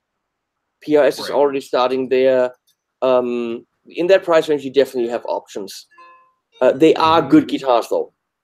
But now they're going for like an affordable range in the PRS SE price range. But whereas PRS SE is made in Korea, they're going for China. And it's going to be very tough to convince someone to spend $1,000 on a China guitar. That's true. And they are simple, relatively simple tops, or just, opaque tops. Right. So I don't know. I think that range is too highly priced for being Chinese guitars that have very simple tops. I haven't played them. If they're tonally amazing, yeah. But what I heard from people that have played them is like, nah. Right. I just think if they came down with their whole thing, everything at a little bit less. Sure. Yeah. I agree. Yeah, it seems like prices are creeping up across the board, and you see a little bit more, upgrade to say hardware, but the price is going up beyond what the upgrades of the guitar itself are. My contact at Ibanez told me that apparently soon many prices for all brands will go up by about 10%. Because of new tariffs, new regulations for woods. Right. And also a lot of the Asian factories can make more money building furniture. So sure. if they form a united front and say, well, if you want us to continue building guitars, it's going to cost you a bit more. So I'm thinking that all of Asia is simply going to just raise the prices. And what are we going to do? We're going to have to pay that. Exactly. Yeah. We're still going to buy the products regardless. So just grin and bear it. But then again, I always thought like guitar prices, for a long time were rather stagnant, not even keeping up with the rate of inflation. I'm thinking like roughly the mid 90s through the first part of the mid 2000s. I remember going into a shop and I'm thinking, okay, well, the price of gasoline has say risen by 30%, but the price tag on the guitar has only gone up by 10% over the same period of time. Yeah. So. Riley said the new Strandberg Classic is made in China. It used to be, but they changed that because they got too much crap about it. They're like $1,200 or something made in China, and again, that's tough to justify. China guitar right. For $1,200. And I think they're now, I don't know, Indonesia, Korea, but they definitely changed factories, and Strandberg is, as far as I know, no longer being made in China. However, the guitar also got more expensive. Right. I think you also said my T Classic is your favorite guitar. That McMull T Classic is a nice guitar. However, for 4,200 euro, you can expect that you get a nice guitar. Yeah, I'd say so. A fan of mine just had himself a Fiesta Red Strat build in Israel by McMull custom shop. Oh yeah. And I think it clocked in at 7. Wow. But he's gonna be the happy owner of an amazing guitar. Sure. Any other questions in the chat there, folks? Man, we're getting a lot of people jumping in and jumping out because, well, it's 2:30 in the afternoon here, so.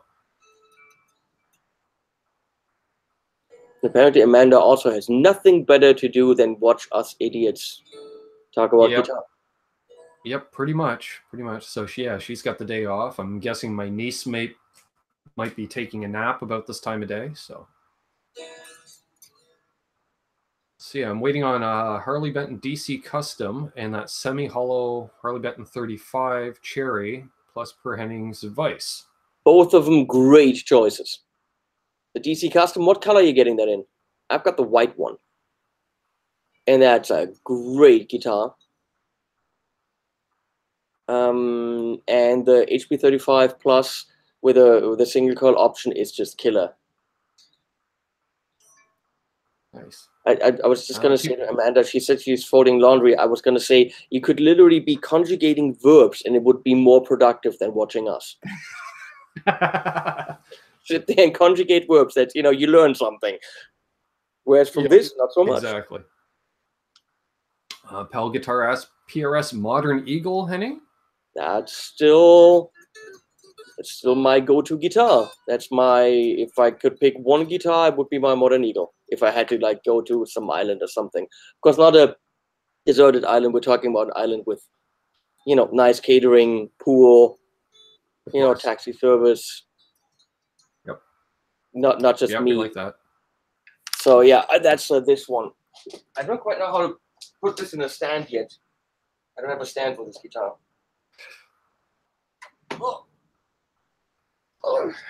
Yeah, this would be the one guitar that I'd have if I had one guitar. Oh, that's a nice top. Leslie says it's the most ugly one I have. Because it's I like it because it's a faded denim look. Love it. She says it's so stripy. Yeah, but it's got a rosewood neck. Oh, wow. One-piece body. Yeah, this is a phenomenal guitar. But actually now after playing the class guitar, and this is a relatively light guitar, this thing weighs a ton. Because it can't do nothing. Right. Oh, this needs new strings. Oh. Ew. Well, I can try the new strings I got. I'm trying to find a replacement for the D'Addario NYXLs. Oh. Because yeah. they're amazing. I wasn't a fan of them myself. Really, I absolutely think they make every guitar better. I noticed a bit of an improvement over their standard, but like they cost around 25-30% more. They're expensive. And I wasn't getting any more benefit out of them over a standard. Like they didn't last any longer. For a slight tonal improvement, it wasn't worth the extra price point. And yeah, well, I felt that they kept their tone longer, but it was the tone improvement and the playability that I loved. But they changed the distributor, and they turned into a distributor themselves. So all of the contacts that I had were gone, fired. And I now have to call them up like any Joe Schmo that has never done anything for them, and I did tons for them, and say, look, I'm here, and they're going to say, well, who are you? Because all the contacts, everyone that knew that I exist was at the distributor, which I just don't necessarily feel like I want to do that, because they took the work away from my friends, and now I go and I put work in so that they, again, supply me with strings. Still have a couple packs. But the guys from Ernie Ball said, what I'm reacting to is the fact that they're not nickel, but steel. Okay, yeah. And so they sent me 2 different kinds of steel. Don't ask me. One of them I don't know, but the other is called M Steel from Ernie Ball. Okay, yeah. And I put them on the Steve Morse. And holy crap, it's a different guitar. It's louder, it's brighter, it's more it's dynamic. It's just, that blew me away the other night when I put the strings on. So I'm going to put those on more guitars, and if I like them, then I'm going to tell them, look, from now on I play Ernie Ball M Steel. Just make sure, keep them coming. Right. Because I have a lot of guitars that I need to buy strings for. Yeah, for me it was I used Ernie Balls for years, and then the Ardens no longer carried them because unfortunately in Canada we have one huge guitar chain similar to Guitar Center in the US, and they also own the wholesale division for all of Canada. Okay. So they just jacked up the wholesale price on Ernie Balls to the point where my buddy would have been selling them for 30% more than their retailers do. And so we switched over to D'Addario, but I found it was like, if the Ernie Ball was a 10 out of 10 for brightness and tone, the D'Addario was only about an 8.5. But D'Addario's lasted longer than the Ernie Balls. Like the Ernie Balls, after a few hours, would really tail off, whereas the D'Addario stayed consistent longer. But they weren't as good, but they did last longer. So it was kind of a trade-off. And then I really like the NYXLs, and I felt like they lasted longer. They're very expensive. Now, of course, they have the Paradigm, Ernie Ball. But the whole idea with the Paradigm is they don't break. I don't break strings anyway. So I'll just go and put no strings on. I don't play live. So Paradigms are like $19 a pack because they don't break. Other than that, tonally and everything, and in terms of how long they last, they're supposed to be the same. Right. So that's not breaking is not an argument for me. Tone is an argument for me. And the M Steel on the one guitar really impressed me. I'm going to put them on more guitars and see what happens. PAL guitars, Modern Eagle 2. Yes, that's what that is. I ran the guys from Clear Tone were chasing me down at NAMM. Super nice guys. I said, look, I'm looking for new strings.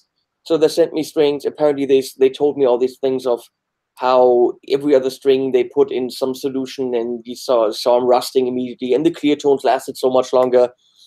I put them on some guitars tonally. Yeah, well, just like normal nickel strings, it didn't blow me away.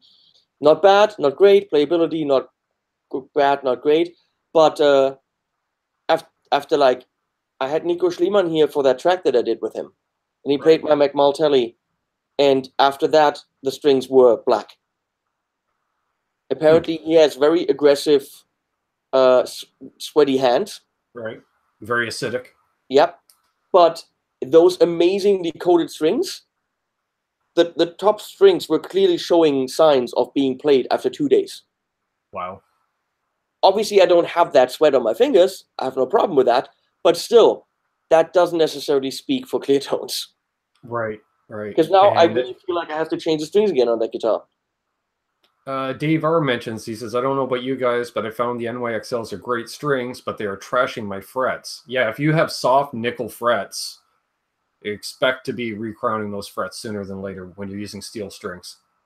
The steel is just a harder metal. So, you know, one of the two surfaces has to give. So, see, I don't play enough for that to be a problem. Or I have too many guitars for that to be a problem. The more guitars you have, you're just going to spend less time on each individual one. So the frets will last much longer. I try to play all the guitars on a regular basis so that all the nice people that I work with get their instrument shown in videos. Right. That makes sense. Because obviously, Music Man doesn't send me a St. Vincent for it to be on the wall.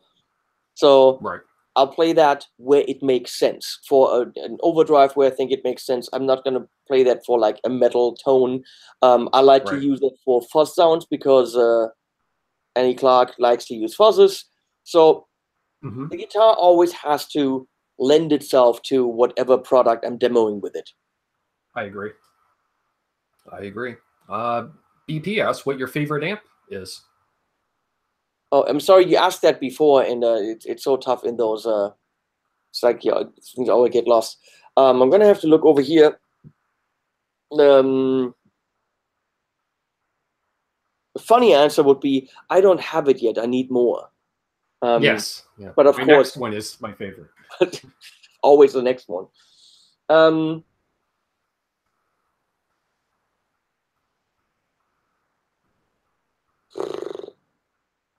My gut feeling says the Rev Dynamis because of the flexibility.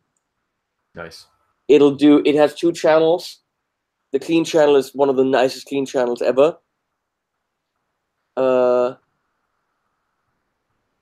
The drive channel has 3 modes, and it can be, the first mode can be clean to slightly overdriven, second one nice rhythm, and the last one leads. And if you want to, metal. The other rev amps are better for the really heavy stuff, but it's definitely one of the most flexible amps out there.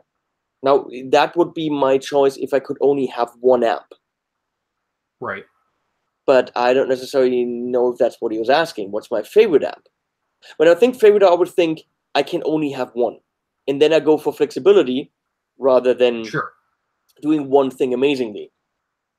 Now, I love the Morgan AC20 because that just shines. It's just such a full, amazingly bright sound.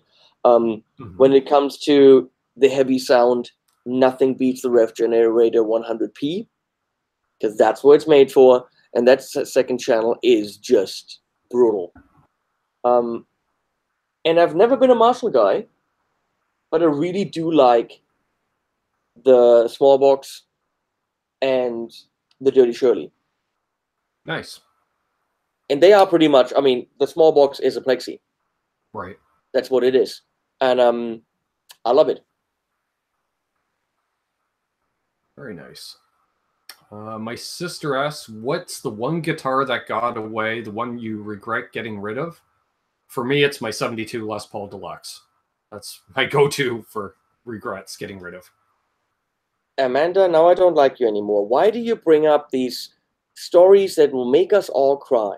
Yes, thank you. Why do you want to rip open wounds? This is not nice, Amanda. And I don't like you anymore. Okay, well, unfriend. I'll grab something.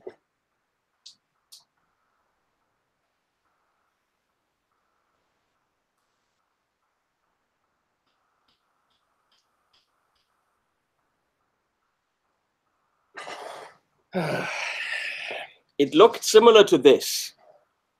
Oh, nice. So I started with a white guitar, cheap as Ibanez, my first guitar. Bought it in 1990. And then I did the summer job and bought a used flower pattern gem. One of the early gems, flower pattern. Gem came out in, I thought a Gem Junior, Jason. Gem came out in 87, so in 1990 it was still kind of like, you know, a fresh guitar. And I bought the flower pattern one. And Riley knows the story. And I traded that in because I was an idiot. Well, not necessarily, for a 7-string Universe multicolor. We both know how much that would be worth now, right? Yeah. Yeah. A lot. We played a gig. It was really cold in the winter, and I was very, very pissed off that we played there. And I was down off the stage. I tried to jump up, had the guitar in my hand, smashed it on the stage, and it got chipped in the back. So, not understanding how much that multicolor would be worth someday, I had that repainted by a airbrush artist. Okay. Pretty much taking a lot of the I should actually see if that guitar still exists, because I should Google that. There should be pictures of it. Someone has it. Someone probably took pictures. Well, I traded that in for a Frank Gambale in orange, which I always hated because of that history. Right. At some point, then I bought a burnt blue gem. They were just oiled, and they were all like burned with a soldering iron, whatever. It wasn't the greatest guitar, but it was expensive. And the same year, I bought a green one. And that was a green, neon green, one of the very first 777 gems. Okay. The neon green one with Steve Vai's signature on it. That was an original one that was that belonged to a guitar teacher of mine who only played it in the studio and had it in a guitar case most of its life. It didn't have a scratch on it. It was new. It would be worth 10 grand now, easily, probably more. Sure. Yep. To a collector, way more than that. And when I was at Berkeley, I studied sound design, and then I needed a sampler, and I traded that in for a sampler. A sampler with 8 voices and 32 megs of RAM, megabytes. The sampler I still have. It is worth $8. Guitars. So the sampler was worth $900. So Guitar Center gave me $900 for it. The next day it was hanging on the wall for $3,500. Wow. Now somewhere between 10 and 15 grand. Right. Wow. So there are all these stories of trading in gems. The gem is not my favorite guitar in the world. It is the guitar that I started with. I have obviously a clear relationship to it. But nowadays, it would be something like the PRS. Something with a fatter neck, something that has more tone, or a thicker tone, let's put it this way. And when I was writing jingles for an ad agency in California, we wrote a jingle for Wild West Guitars, a very high-end guitar shop in Riverside. Okay. And I went to them and said, look, I wrote you a kick-ass jingle. Obviously, for a guitar shop, that was pretty tough. It would cost you $5 grand to buy that. You don't want to spend that. They're like, fuck no, we don't want to spend that. I'm like, well, I want a gem again, and I can't afford one, so we'll trade. Which for them was a killer deal, because they get once a year or something, they get, because they bought so many guitars, they get pretty much a freebie from Ibanez. Sure. So they just ordered this, and I got this white gem for the jingle. I didn't pay anything. They got the jingle for free. Deal has been made. But I told myself, before this one goes anywhere, even though I rarely play it,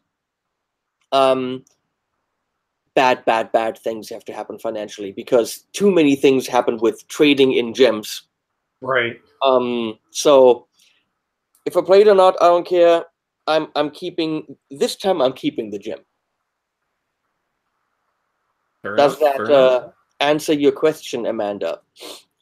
And I want to welcome Michael Q. Lynn for tuning in, Mr. MT himself, and BV Ninja tuning in from Switzerland,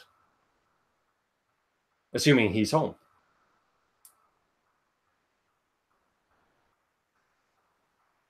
Very nice. I'm wondering where Leslie is, because it's almost 9. I got no problem sitting here. I'll write her. Good idea. Yeah, Michael B says, "Wow, you're still on." Hi again. Hey, Michael B.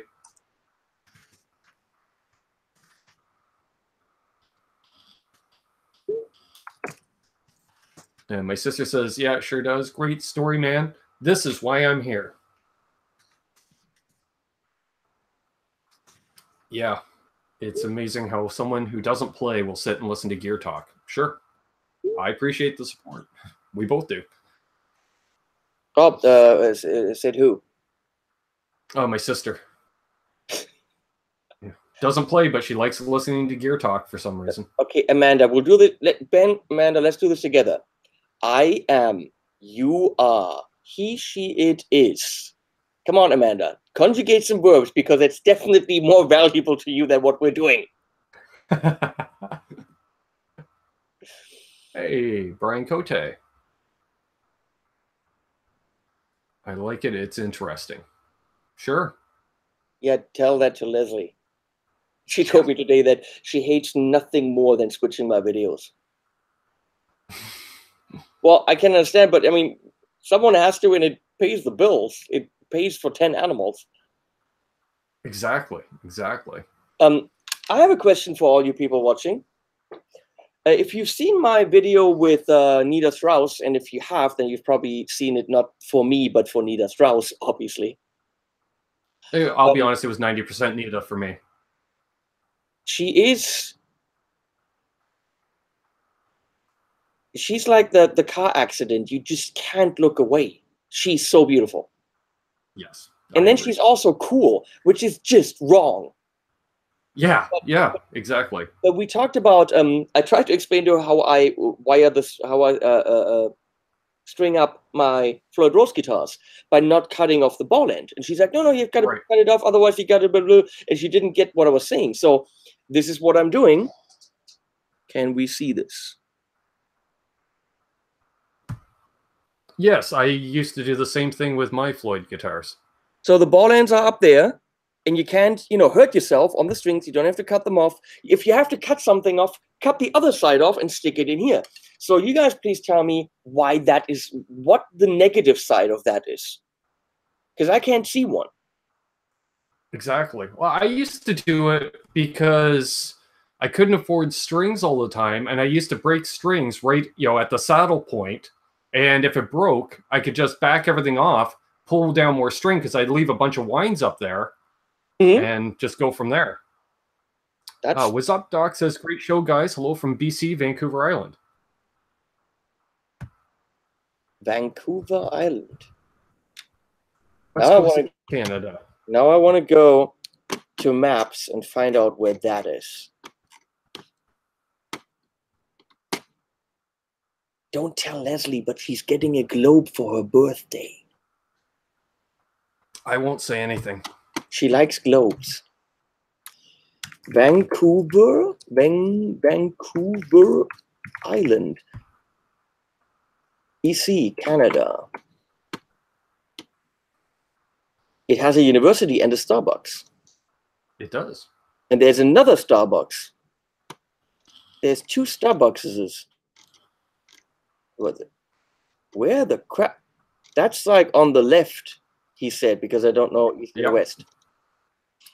Yeah, the left coast. The left coast. That's across the pond from Seattle. Yep. Yeah, just north of Seattle. It is an island. There's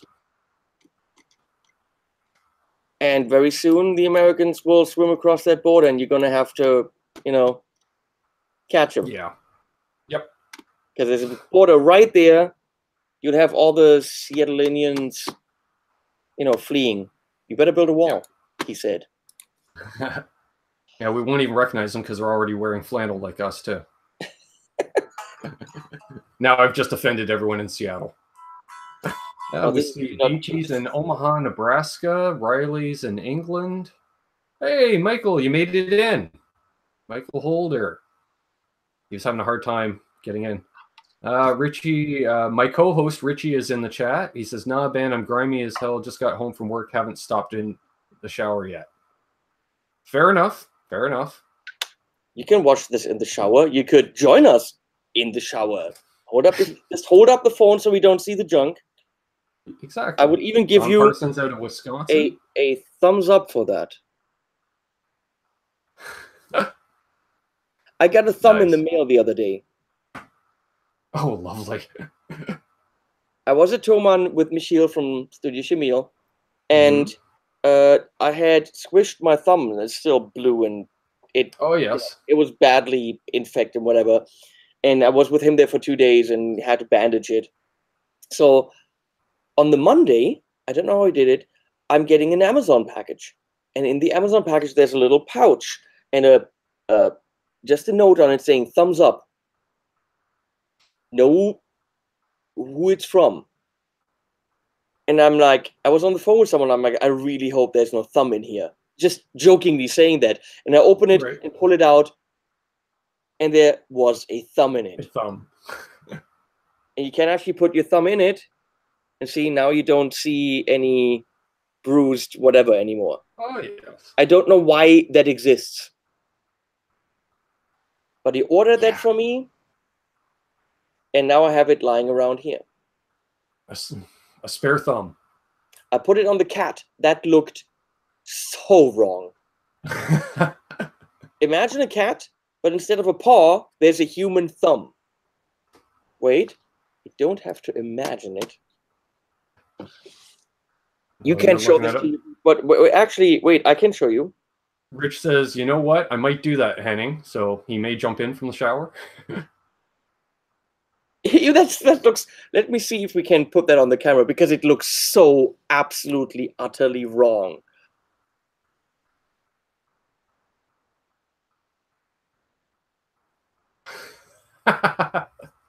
Doesn't that just look? Yep. Very, very wrong. Yep. But now it's gone. Okay, so that's what we do here in Germany. When we're bored, Amanda, we don't watch, people talking about guitars. No. We put thumbs on domesticated animals. Yes. See, you're just more human now that you have a thumb.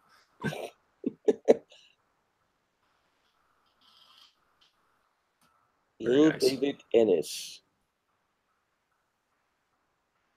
In these live streams, it's like what you mostly do is just you read names. You're like, hello, and then you try to find out how you say the name. Yeah, give them a shout out, or try to. Yes. Yeah, some of the screen names come up, and you're just like, I don't know. And he will be able to play Hendrix now to get that thumb over.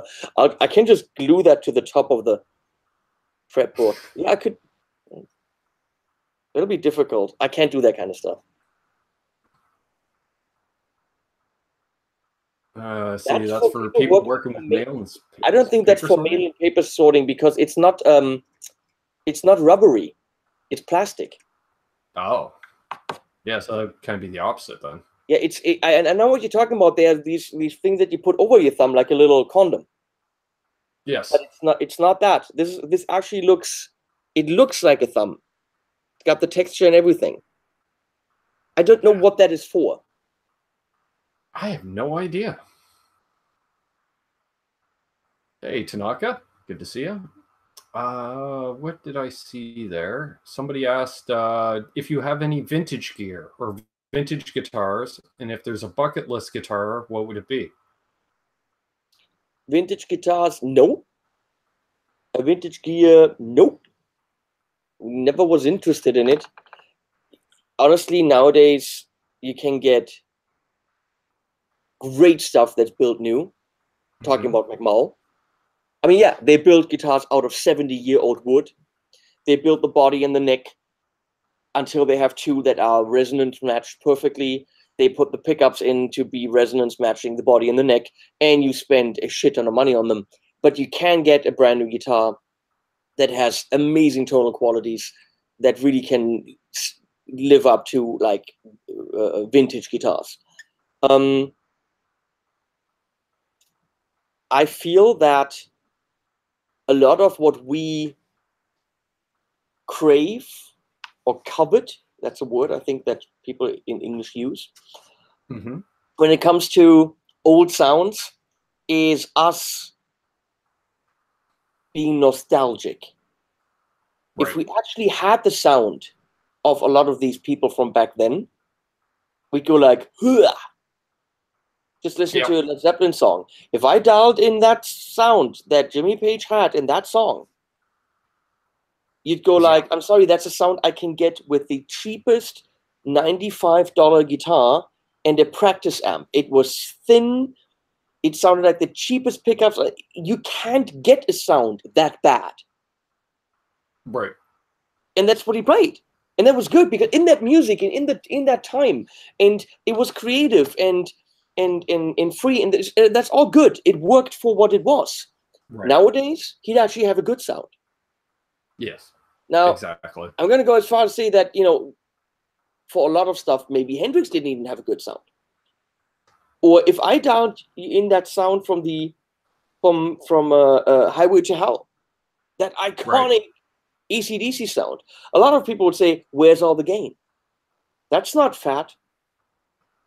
It's not the sound that makes you want to have that sound. It's the band, the song, how they play together, the iconic, oh my God, it's Highway to Hell. But actually, there's nothing special about that sound. It's just that's a clean sound with a tiny, tiny, tiny bit of overdrive. Right.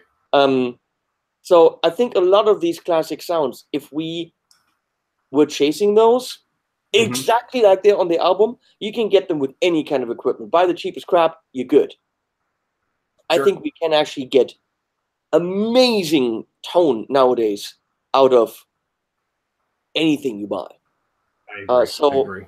So I have some vintage gear. I enjoy the vintage gear. There is a slight tonal difference, but not enough to warrant a lot of the price. I've been fortunate. I've had some great gifts. So my dad, when he retired from playing, he gave me his guitar. So I had a cousin gracious enough to give me another vintage guitar. So, and I dig them, and I gigged with one of them. So now I think the interesting thing is that the vintage guitars now, because they've been played all these years, and hopefully they have been played, they have been resonating, they have been aged.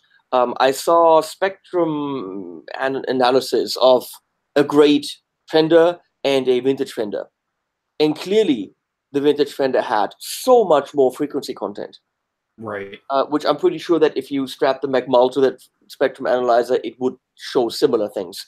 So it's possible to build a guitar on that level new, but then again, the wood has been aged and dried for 70 years. So it's wood from that era. But the point is, when the songs were played back in the days, in the 60s and 70s, 50s, 60s, 70s, from when we buy those guitars were not vintage guitars. Exactly. They were actually new guitars. New guitars, exactly. I'm going to say they didn't sound like that back then. Right. They were new guitars. And I'm pretty sure that a new guitar nowadays is likely to be a better guitar than a new guitar back then. I would agree. Because we've learned. Yeah. Now, of course, those guitars having been played and being vomited on and poured beer over and redone and all that, it added to on some of them to something. So there's definitely vintage guitars out there. They sound amazing, but I don't necessarily think it's necessary to chase these unique vintage guitars and spend ridiculous amounts of money on them. There are phenomenal guitars you can buy nowadays from amazing luthiers for half of what you spend on a. If you spend $20,000 on a guitar, spend 10 on it from a great luthier, or spend 5 on it from a great luthier. Yeah, and they can, they can roast the neck, they can roast the body, get all that, moisture out of it, so it will be like a vintage wood. And built to better specs. The electronics are better these days, I'd say, as long as they're using good parts, obviously. But I don't know if you can. Well, I get it for you.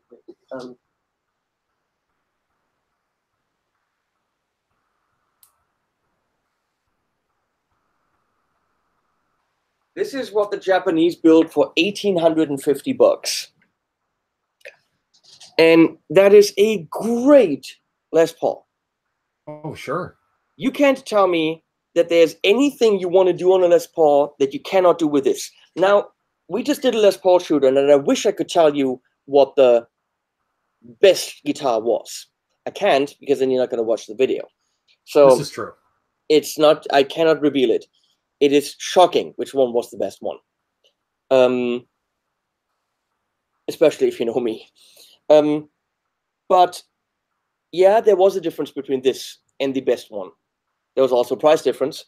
But the situation in which that difference comes to bear or matters, we'd have to invent. Because I can play any gig with this and it'll be great. I can record any song with this and it'll be great. Right. If I recorded with the winner in any price range, it's in the head. But the thing is, that matters. It matters how we perceive the guitar. It matters how we perceive how good it is. But I just talked to a buddy of mine. He's like, well, we played this vintage Les Paul at the shop, and I want it, and my buddy wants it too, and we both kind of want to go for it. And then he tells me it's 20 grand. Wow. Yeah. And I asked him, do you want... Now I have Sacha Baron Cohen in my head. Do you want...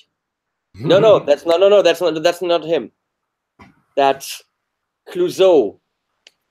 Steve Martin as Clouseau. Do you want an hamburger? You know that one? Yep. Do you want... Wow. Hamburger. Okay. I'm sorry. I asked him, do you want a vintage Les Paul for the sound? Or do you want one because you're a collector and you want a vintage guitar? He's like, no. And you want to tell people you have a vintage guitar too, right? I think that's part of it too. So he just, he said, no, I just want a really good Les Paul. And I said, you know what? Go for this one. And I told him the one that won our shootout, which wasn't even the most expensive one that we had. And I said, that store that I work with just got 35 of these in. Get 10 of them, test them, find the best one. And for like an eighth of that money, you'll have a guitar that was the best one in our shootout. Don't know how good that vintage one is, but that will give you that Les Paul sound that you crave, and you're good forever. Oh yeah, that's cool. So he would have dropped 20 grand. Yeah. When it comes to that kind of, for 20 grand, I'd rather get 10 $2,000 guitars. For 20 grand, for 7, I go to Nick Huber, and he will build you one of the finest sounding and playing guitars on the planet. For 20 grand, you can literally get one of the best Les Pauls, either from Nick Huber or Jörg Tandler, which are both ridiculous in their game, and a Tele and a Strat from McMull, and you've covered Tele, Strat, and Les Paul. There was a question about my McMull. From McMull, is your favorite the T-type or the S-type? And have you played through their amp? No, I have not played their amp. I'm going to assume that's a twin or deluxe reverb clone. Which one is my favorite? Well, you can't. A Tele is a Tele, and a Strat's a Strat. Yeah. The Tele is amazing, and I love playing that. And the fatness, it rings so beautifully. But you can't get the in-between positions, and it doesn't sound like a Strat. When it comes to Tele and Strat, with those two guitars, I kind of feel that I'm done. I'll gladly review anything Fender wants to send me or anyone wants to send me, and that's all good. But I don't have a feeling that I need to get a high-end Tele or Strat because I have to make mouths. So for me, the search for the emperor of those, those types is done. When it comes to Les Paul, I'm looking right now. I'm looking into. I just want that classic Les Paul sound. Sure. So that makes sense to me. I'm looking right now. Of course, I don't really want to spend any money, or if possible, not too much.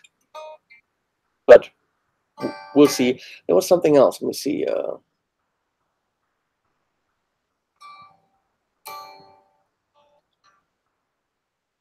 Somebody was asking when the Les Paul shootout video is coming out. Well, hypothetically, they start, let me see, I have my calendar, they're already scheduled. Hypothetically, they start on the 4th with the selection video, and then 4 videos, the 5th, the 6th, 7, 8. Wait. 7, 8. And then one where you hear on all the guitars next to each other on the 9th. But I'll probably have a live stream concert before that, on the 5th, so the whole thing might shift a day or two. But around the week of the 5th to 8th of August. Any cool NAMM stories? No, but they can't be repeated. Just running around making videos like crazy. Yeah. Not really. I don't really party or do the cocaine. I usually just but simple YouTubers, we can't afford such luxuries like cocaine. When companies send hookers to my room, I'll of course, because I'm polite, invite them in. But we'll conjugate verbs. That's what we do. I have a list of verbs, and we sit there and we conjugate because that's what we do. Yes. A different kind of conjugal visit. That's a good one. That was so lame, dude, but it's a good one. Oh, just my kind of lame. And that's why we get along.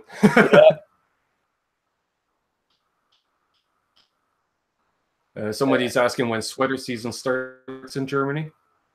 I'd say around September, end of September. Yeah, around that. I need to get more sweaters, of course. Yeah.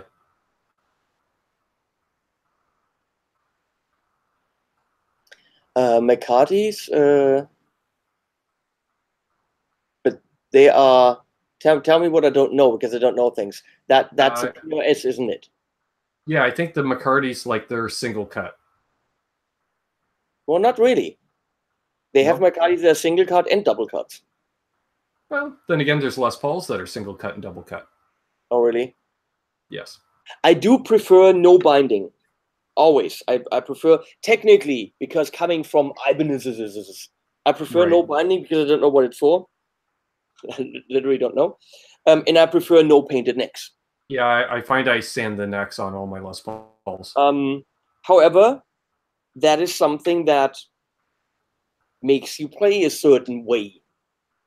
So I just react to the guitar. If the guitar has a painted neck, I prefer if they're not that sticky nitro. Yeah. Because that's annoying. I've never really had a lot of experience with the classic Les Paul. I have single cuts, I have a POS single cuts, but really a classic Les Paul shape like this, I've rarely had. When FGN sent that to me, I'm floored. I mean, this is made by Fujigin, who makes Ibanez Prestige. Okay. The build quality on this, you will spend an hour trying to look for the tiniest little flaw. and I'll spot them. I'll point them out, and I can't find the tiniest little flaw, binding, dots, anything. You can't. It's a really, really great guitar. It sounds good. It's not an Emperor class Les Paul. It's not, you know, compared to like a guitar for $4,000, but it's 1850, and it will beat any Gibson in that price range. The comparable Gibson was about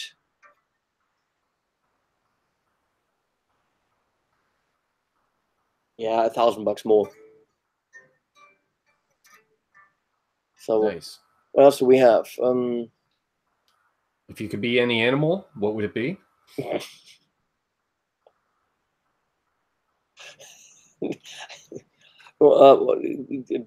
Bird, some kind of bird, but like really big so that no one can, you know, mess with me. But flying is a good idea. I'd just be a house cat. I'm good with being a house cat. Just lying around, scratching people, being an ass? Yep. Sure. Okay. Seems like a pretty good life. Amanda has a good question, but let me go to the Armada, which is similar to Amanda. Did you try the Music Man Armada? Yes, we tried that in our shootout. That's a good guitar. Music Man has a bit of a problem selling them because they're a little bit higher priced. It's pretty much a Les Paul, but it doesn't look like one. I think the shaping that they have is amazing. I love the design. They are great set neck guitars.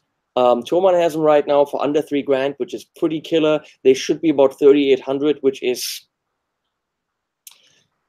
you have competition in that price range. At 3,800, you have a lot of competition.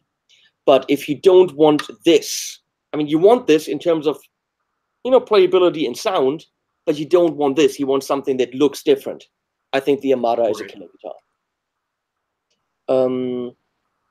What was the first song I played and that turned me onto guitar? Wait a second, I gotta put it away.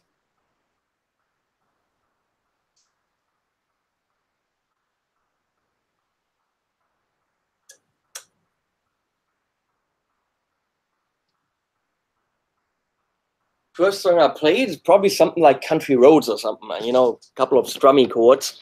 But the song that got me to realize that music is something that can be enjoyed. I had records and CDs and music was playing, but I didn't realize that it was something that was supposed to give you an emotional reaction. You know, that is something that can move you. Mm-hmm. I played piano when I was 6 years old. No one told me that music is something that's supposed to convey emotion and contain emotion. And my world got turned upside down when I was about 15, when for my confirmation, some religious bullshit, my brother gave me, probably out of like the bargain bin, Bon Jovi's first album, which starts with Runaway. Okay. You know, when they start with, that's when everything changed. My whole life changed. That's when I realized, whoa. And a week later, something on MTV, when they were still playing music, they had the Monsters of Rock weekend, which was like a festival in England. And I taped a full 4-hour VHS tape. I'm dating myself so much. And it had Whitesnake, Bon Jovi, Aerosmith, Poison, all those 80s bands on it. Right. And I pretty much just wrote everything down that was on that tape from the Monsters of Rock weekend, Motley Crue, all that. And I bought those albums. Sure. And that's how it all started. Nice. So I still listen to all that stuff. Hey, Absolute Mayhem has joined us. I'm trying to find out what's going on. I have my thumb on. I don't know why I have my thumb on. 36 thumbs. Well, there's another one. I'm guessing 36 people have given us a thumbs up. Now it's 37. Sure. But here's another one, Ben. Here's another thumb for you. Just for me. Nice. Sounds like taping the Pepsi Power Hour on free weekends. Yes. We had Much Music in Canada, similar to MTV. And of course, it was a pay-per-view station, but every couple of months they would do a free weekend, and you would just watch it and record everything you could onto VHS tape. All righty, has difficult questions. Favorite Python film? Oh, wow. That's a good question. I would probably go with Brian. I think same here. But Holy Grail has parts that are, like, what? You don't want to see them, but it has parts that are just brilliant and better than anything else. That's true. But I was sitting with a guitar gig with Andy at the hotel a couple of weeks ago, and at breakfast, he looks at me, he's like, who's your favorite Python? Who's your favorite Python, man? Ooh. I would... Oh, wow. It's a difficult question, isn't it? Yeah, because I remember growing up, it was John Cleese. But as I've gotten older, I can appreciate some of the other aspects. I would say... yeah, that's a really good question. Cleese is the obvious one, obviously. Yeah. Graham Chapman was great as well. Michael Palin was great. Yeah, that's a good question. They were all great. That's the easy answer, of course. But that's the politically correct answer. Yeah. Well, I guess it depends on we all have favorite sketches and stuff like that too, and characters and such.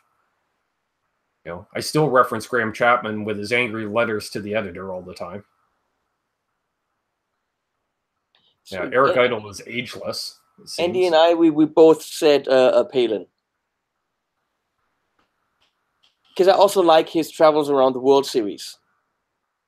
Yep. But yeah, I mean, they're all amazing. But wait a second, what else did he ask? Oh, he asked what Hitchhiker's Guide to the Galaxy film he should watch. Film? Oh. Yeah. Well, there's only one movie.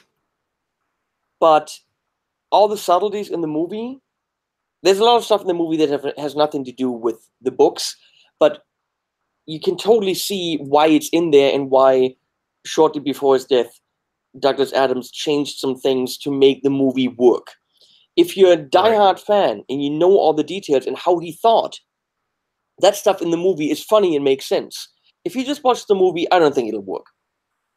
I don't think it works unless you know. I would say the best way to experience The Hitchhiker's Guide to the Galaxy is either the BBC series, which is very badly produced, and Douglas hated it because it was very badly produced, but that's how I started. Mm-hmm. The 6-part BBC series in 30 minutes each was done by the Doctor Who team back then, so very badly done. Right. But I think the very best way to experience The Hitchhiker's Guide to the Galaxy is the audiobooks that Douglas Adams reads himself. Nice. Yeah, I'd agree. That is the way. Yeah, that's what Mayhem says. But get the one, or write to me if you can't get it, but you should get it wherever, buy it legally. If not, write to me. The one that he reads himself, that's just the way to go, because he was so great at reading. That's really the best way to experience. Definitely book 1 and 2, because they form the core of the story. The others are add-ons and they're great, but 1 and 2 is what you should listen to, and it doesn't take too long because they're not big books. There we are. What P90 guitar do I recommend? Simon, in what price range? Yeah, that's a good question too. Although everybody should have a P90 guitar, I think, of some kind. I don't have too many. I'm getting one built for me right now by Tone Fuchs. That's going to be a super mega high-end instrument. And we just changed the color from like a petrol kind of a blue-green, dark blue-green, to a natural satin neck and back and gold top. So completely different. Wow. Because he said he can't get the blue. He has a killer gold top. He wants to do it. I'm like, whatever. But it's gonna be interesting. The guitar will have like a dark wood. I don't even remember what it's called. I don't think it's rosewood, but it's some dark wood neck. Can't remember. Simon says under 1,000 pounds. Okay, I'll have something for you. Let me finish. So it's gonna be like an offset kind of jack thing, which I don't have. And he really likes to use P90s. So I said, okay, let's do 2 P90s. But you know what you never see? And I wonder why. 2 P90s with a single coil in the middle. Yeah, that's a good one. I've never seen that. Nope. They're all technically single coils. There's no reason. There is a difference. You see HSH, and you see 3 single coils. Yep. So wouldn't a P90 guitar with 2 P90s in a single coil in the middle give you Strat-like out-of-phase in-between sounds, but then still the fatness of the 2 P90s like a P90 guitar? Yeah. Why isn't anyone doing that?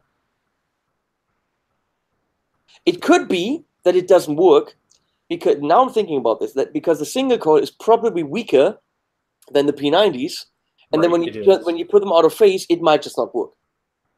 That's true. But all it has though with the out of phase give you that, quacky sound. But even if it's getting the majority of the tone from one pickup, you should still get that quackiness. But we'll find out, because that's what he's building for me with a gold top. Wow, interesting. Yeah, that's a unique I immediately said, let's go for 2 P90s. That's cool, but no one's doing one with a single coil in the middle. Nice. It'll just be a fat ass Strat type guitar. Of course, it'll have a wraparound bridge, so it'll be nothing like a Strat. But under 1,000, well, if we look at P90 guitars, what do we have? There will be Gibson, cheap-ass Gibsons with P90s, and I probably can't recommend those. Yeah, like an Epiphone Les Paul with P90s. Yeah. Either you go really cheap and you get this one. He said, and it's over here.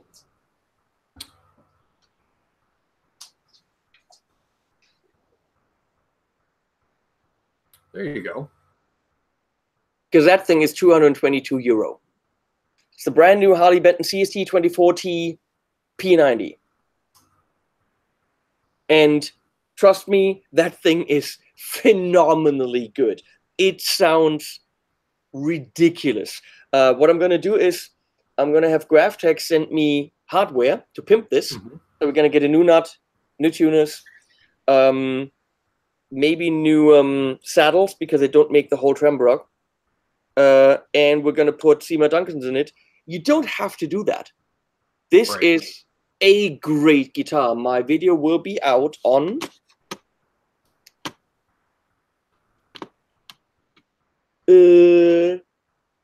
next Wednesday, on the 1st.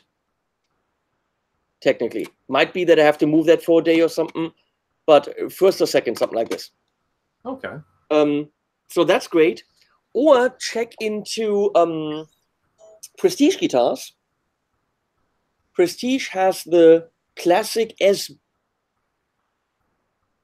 Let me find out. I think it's called the classic SB.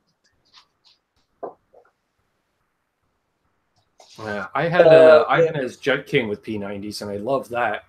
And I cannot find any of those on the secondhand market anymore.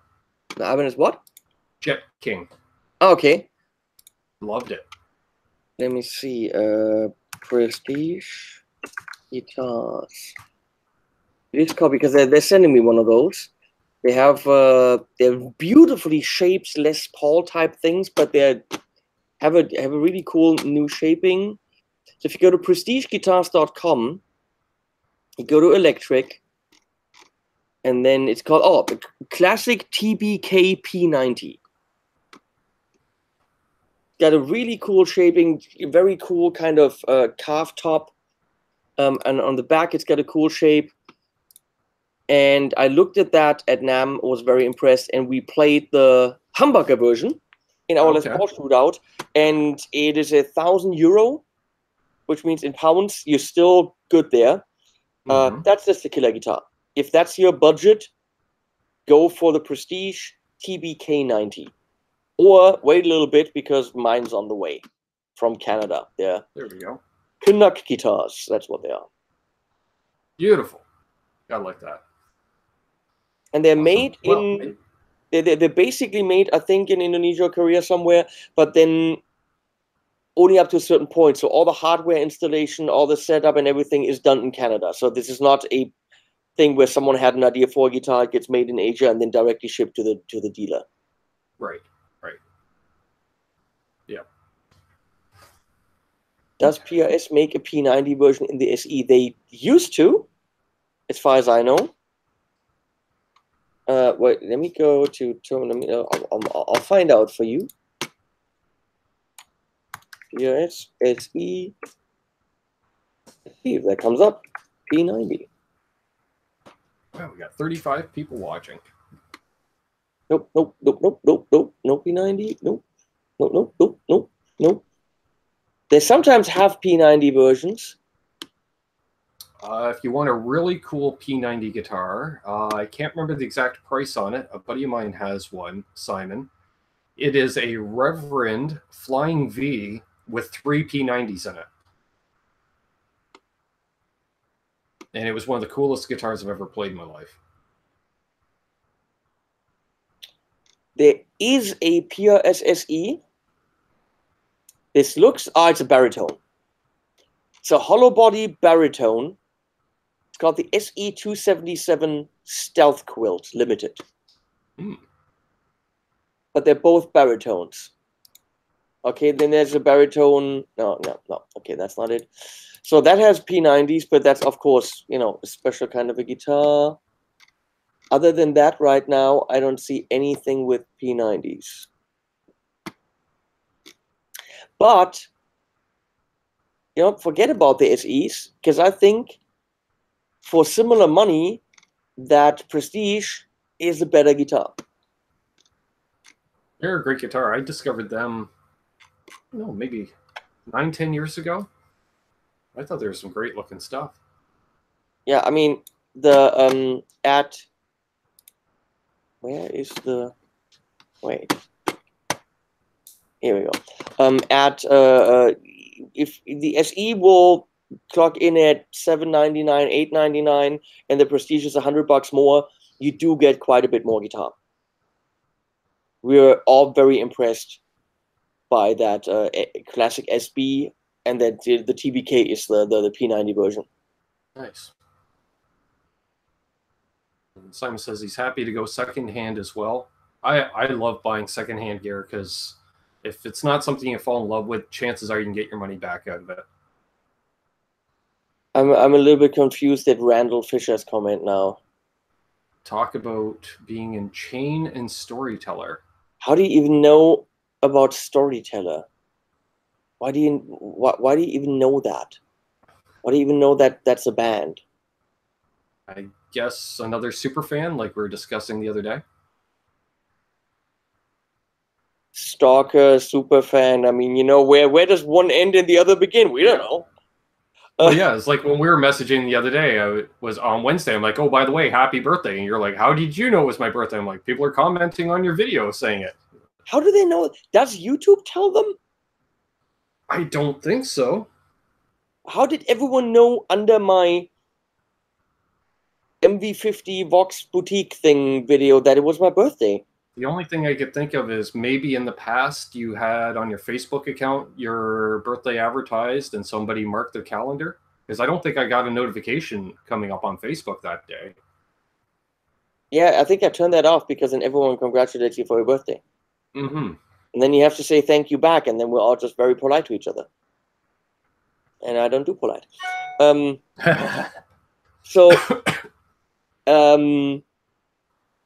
Well, Randall still hasn't answered how he knows. Randall, once you answer, then you'll get your answer. Yeah, we need more information, Randall. Come on, Randall. JJ says, great show, guys. Listening while working. Rock on, everyone. Rock on, JJ. Can't wait to hook up with him in January. Actually, you met him at NAMM last year, briefly. Did I? He had you do a little. He had you do a little shout out for our Metal Stage podcast. I remember doing something.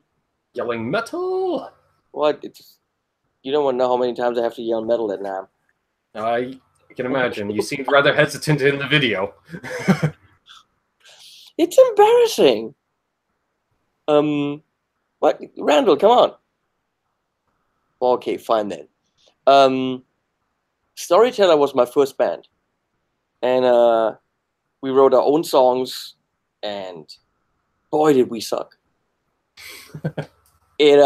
We did a 6-song EP, and we were the first band in the whole area that did a CD. Because back then you did demo tapes. Right. And we went from one local business to the other to get sponsorships. And we put their logos in the album. And so that's how we financed it. And the first song on the thing is called Bangladesh, which is now called Myanmar. I think. And it's about people drowning in Bangladesh because it rains a lot there. God, it's really bad. Our singer was not good. And but I mean, hey, it's how you learn. Sure. And yes, I see Big Dan Hall. Thanks for tuning in, buddy. Big Dan Hall. Big Dan Hall. Every time someone says, hi, Bruce, I just see the Monty Python. Hey, Bruce. What's up, Bruce? What you got, Bruce? Gets me every time. Love it. Chain was awesome because guys in Chain were great. Keyboard player is one of my best friends, Stefan, and we pretty much formed a band to be like, to do Dream Theater kind of stuff, even though we couldn't. And that never went anywhere. We'd never had a vocalist. And after a year, we split up because we couldn't play any gigs because we wanted James LeBrie. It was funny because later I got him. So I recorded this album back when I was in California. I found a tape of us playing all these songs instrumentally in the practice room. We would just put a mic on the floor. We recorded the tape. And I remembered every single line, all the hooks, all the stuff. And then I just recorded the album by myself. Got a vocalist, friend of mine, to sing it. And I did that for the guys in Germany as a Christmas gift.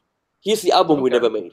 It was never supposed to go anywhere. All of a sudden, it was playing on an internet prog station to 30 people at a time. And then the guy that had the station started a record label.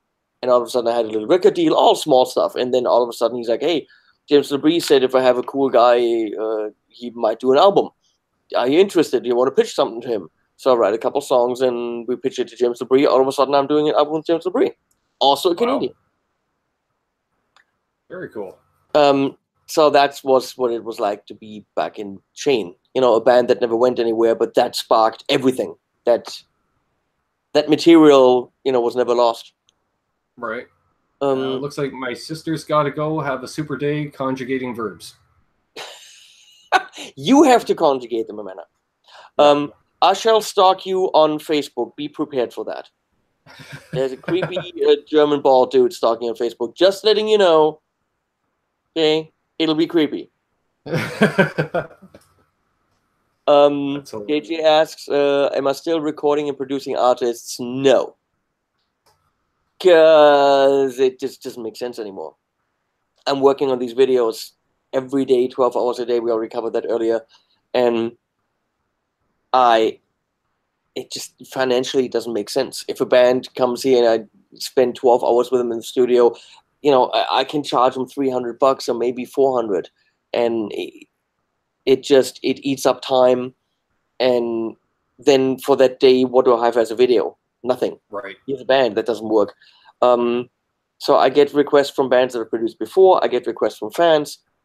Whether or not I can produce them, but it simply doesn't make sense. Also, when you produce a band, you have to let musicians in your house. And I highly urge everyone not to do that.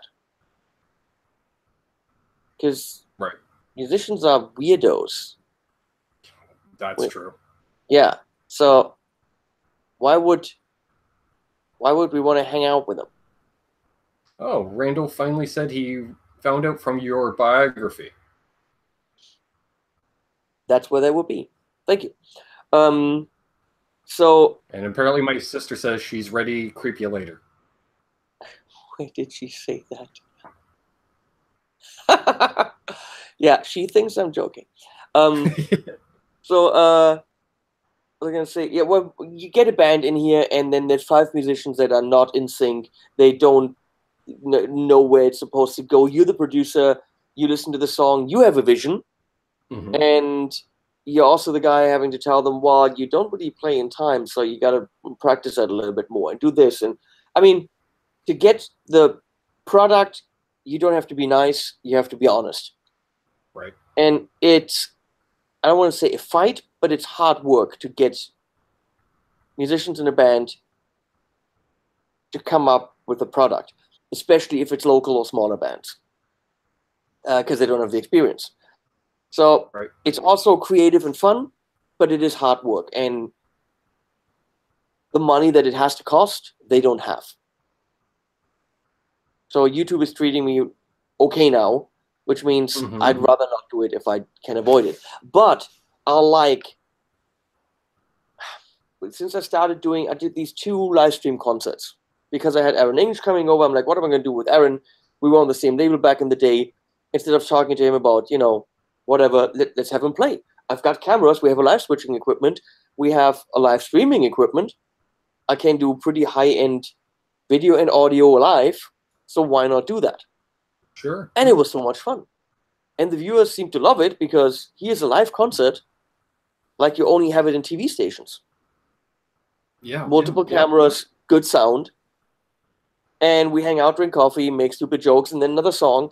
So I really enjoyed that. And then, of course, the natural progression was to get my friend, I sound very German now, my friend Rafa over, whose material just is mind-blowingly good. And we had a great, fun live stream. And I want to do more of that because I think too many of our channels are gear, but there's not a lot of music. So I definitely want to have 1 or 2 live concerts here every month in which I can use gear.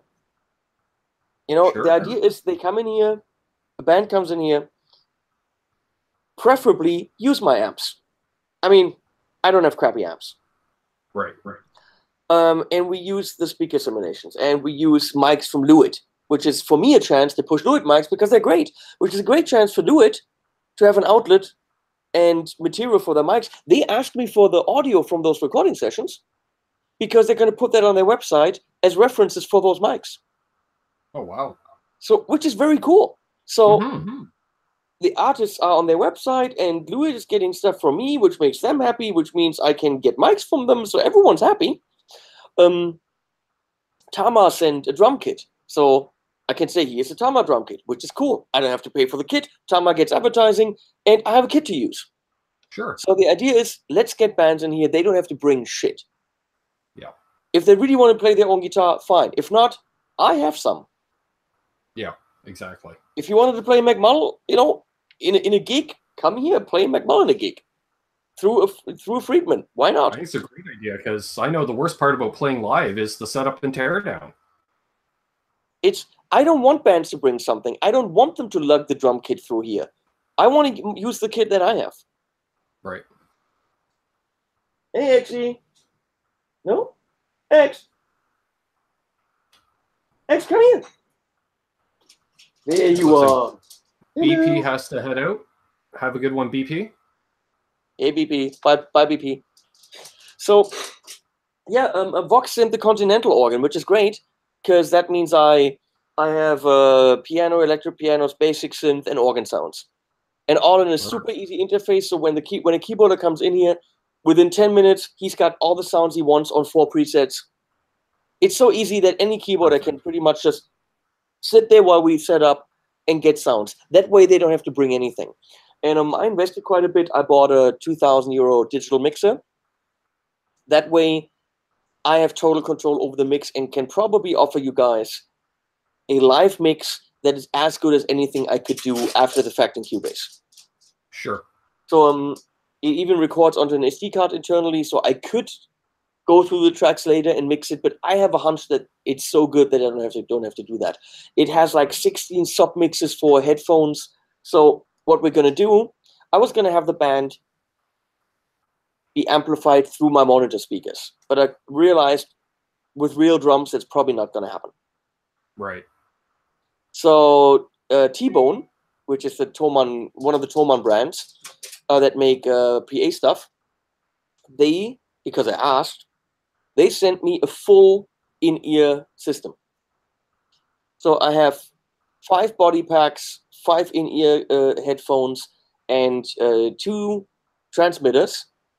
So I could do 4 individual mono mixes or 2 stereo mixes. So all the bands will have T-Bone in-ears, which means they probably have a better sound here than in any gig. Right. I have, you know, really high-end lighting and cameras. So technically, I should be able to do really relaxed live streams here, concerts, in pretty high quality. Definitely guitar sound should be up to par. We know that. Mm-hmm. Yeah. Louis sent me their biggest drum mic case. So we have all the mics we need. And all the companies are jumping on this to support this because who's doing it? Right. Guitar Hack asks if I have any gigs this weekend. No, I am off from gigging for a couple of weeks. And somebody had asked if you do any gigging, Henning. Do you do any gigging at all? No. It's musicians again. You know. Yeah. Yeah. That's the one problem with gigging. You do have to play with other musicians. Usually. I do and did gigs like this is a female artist. Sometimes she does cover gigs in like the local Irish pub or something. Sure. And when she needs help, like with guitar or bass, because her guys can't do it, yeah, I jump in. And I don't know the songs. I just look at the lead sheets and I play along. That kind of stuff is fun. But I don't want to be in a band because I literally wouldn't have the time. I'm not a very social person. I'll just sit on the couch with Leslie every night and I make my videos. But I'd love the playing. I would hate the drama, the band, the practice room, the who pays for what, the who tries to get the gig. It wouldn't be me. If someone wants to tell me where to show up and what to play, I'll do it. It'll be fun. With Campaign Like Clockwork, Raphael's band, who will be here on the 5th for a live gig. I did 3 gigs one summer. Was totally cool. I had a massive stereo rig and setup, and we played festivals and was great. I enjoyed it. But the songs were there. There was no discussion. They said, this is what we're playing. Know it. We did 1 rehearsal. I knew it. Good. Perfect. Yeah, but I just, nice. You know, I've just been through the whole band thing, and it's nowadays. Been there, done that. Nowadays, what would be the point? To become famous? You know? I get out and play locally, just playing cover tunes, just for the joy of playing live. Yeah. That's the only reason I do it. If it's for fun, all good. But then in the band, it starts. No, we got to go big. We got to do the CD. We got to do the album. Like no. Yeah. Been there, done that. Exactly. I've proved to myself that if I produce albums, people like them. Good, check mark. Thank you, done. I know that I can produce and write. I studied that. I know I'm okay with that. I don't need the band to look in the mirror and say, yeah, you're an okay musician. So I don't need that. Right. Guitar Hack says he's sold, fly him over and they'll do it. Well, Guitar, you're gonna have to come over yourself, but if you do that, play. You don't have to bring anything. Don't bring any instruments. Get you guys here. You know? What's not in the biography is working with you-know-who that grew up an hour from me. And used some of his songs and a few videos, killer songs. The songs are pretty killer. He is pretty stupid. Not so much. Yep. Yeah. There's a reason why his old band is touring without him. and he's doing solo stuff. He plays the same clubs I play, basically at this point in his career. So great. That's something. Snake from Skid Row summed it up when they asked him about playing with Bach again. He said it exactly right. He said, "Why in the world would I want to do that to myself?" And you can't put it any better. That is exactly what the experience with him felt like. It was painful. Yeah. I would definitely watch a live gig, Henning. You mean me playing live? Yeah, I've been there, done that. But maybe here. Maybe I'll play with Campaign or whatever band. If a band wants me to sit in, I'll do that. Yeah, sure. Yeah, get up, play a song. Sure. Yeah, but I really like the idea of we'll get together. I don't even think I want bands to stand. I think I want us to sit and have coffee time. What I think, my buddy Ivan is in a 3-piece band called Craving. And they're described as, they're pretty popular. They're described as extreme death metal. Okay. Blast beats, corpse paint. I think I want to invite them. All that, but I want them to sit down. I love it. Or like bar stools and play extreme death metal. I think it will be hilarious. I think that would be... Well, it would remind me of, what is it, that old Tom Snyder interview with Kiss in the 70s, where he's got this laid-back talk show atmosphere, and there's Kiss in full costume and makeup being interviewed, right? Yeah, I think that would be hilarious. Us drinking coffee, just totally relaxed. But they're playing, and then they're playing, and then back to coffee. Dogs running around. I think on the little drum kit. Yeah, I like the idea. We're gonna have to say goodbye, and then there's animals at the end if you're here. Actually, where are your friends? Bruno? Yeah, I was just thinking we should probably wrap this up in the next few minutes. We've been going almost 3 hours. Wow. Awesome. If you guys have any other questions in the chat there, it's been an awesome time here. And I appreciate everyone that, I just want to say again, I mentioned it last night, everyone that's donated to our GoFundMe campaign to get Richie and I to NAMM so we can meet up with people like Henning and Johnny Beane in the chat. I'm going to have to get the dough to come over there first. It's going to be. Excuse me. I've secured my NAMM passes, so that's taken care of. I have to get that too.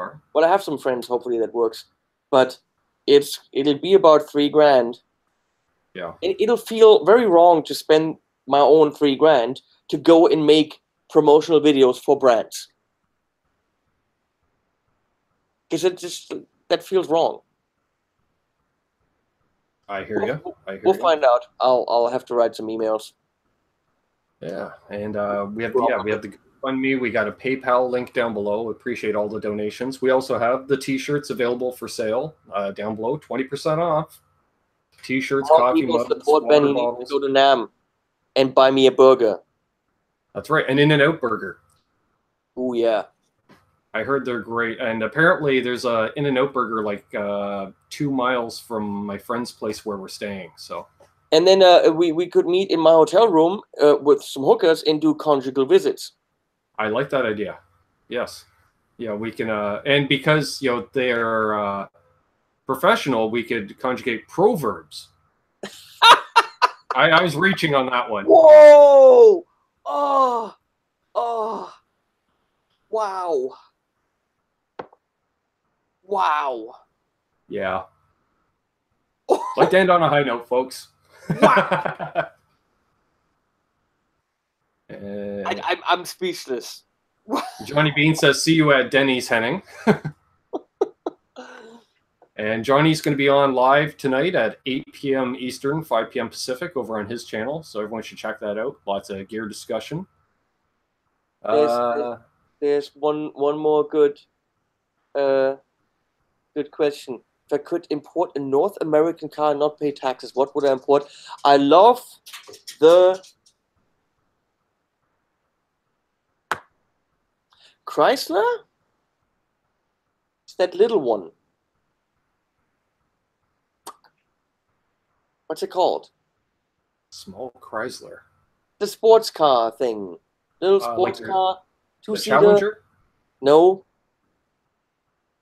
Oh, a little two-seater. The old Prowlers?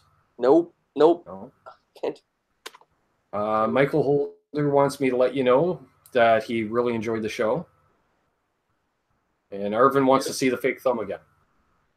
It's not the Viper. No, it's a Chrysler. It's Chrysler, yes. Here's a fake thumb. This is going to bug me. What is it called? It's the Chrysler. That's our thumbnail. Wait, I'll find out. I'm going to have to... How do we Google that? Chrysler? Two-seater. Yeah, that's it. And it's called the Crossfire. Oh, the Crossfire. There we go. Because that's a really neat-looking car. Can't really get 10 dogs in it, or 3 dogs, or any dogs. No. Possibly a lap dog. But I really like that car. Nice. That's what I would have if I, wouldn't have to have a sensible car. Right on. All right, gang. Well, if you want to just hold on the line here, Henning, I'll wrap things up. I want to say, as always, everyone knows I end every video this way. Hold those doors open for others, folks. Let that guy in ahead of you in traffic. Do good things, and good things will happen to you. I'm a huge believer in karma. Take each day as it comes, and like I say, do good things, and good things will happen. I want to give a shout out to everyone that tuned in. Thank you so much. We had some people popping in and popping out. I realized it was early in the day for those in North America, but we got a lot of people from the UK and Europe and all over the world tuning in. Awesome stuff. I appreciate each and every one of you, and I will be back with another video on Sunday evening. I have no idea what we're going to be doing, but we'll be doing something. Have a great day, all.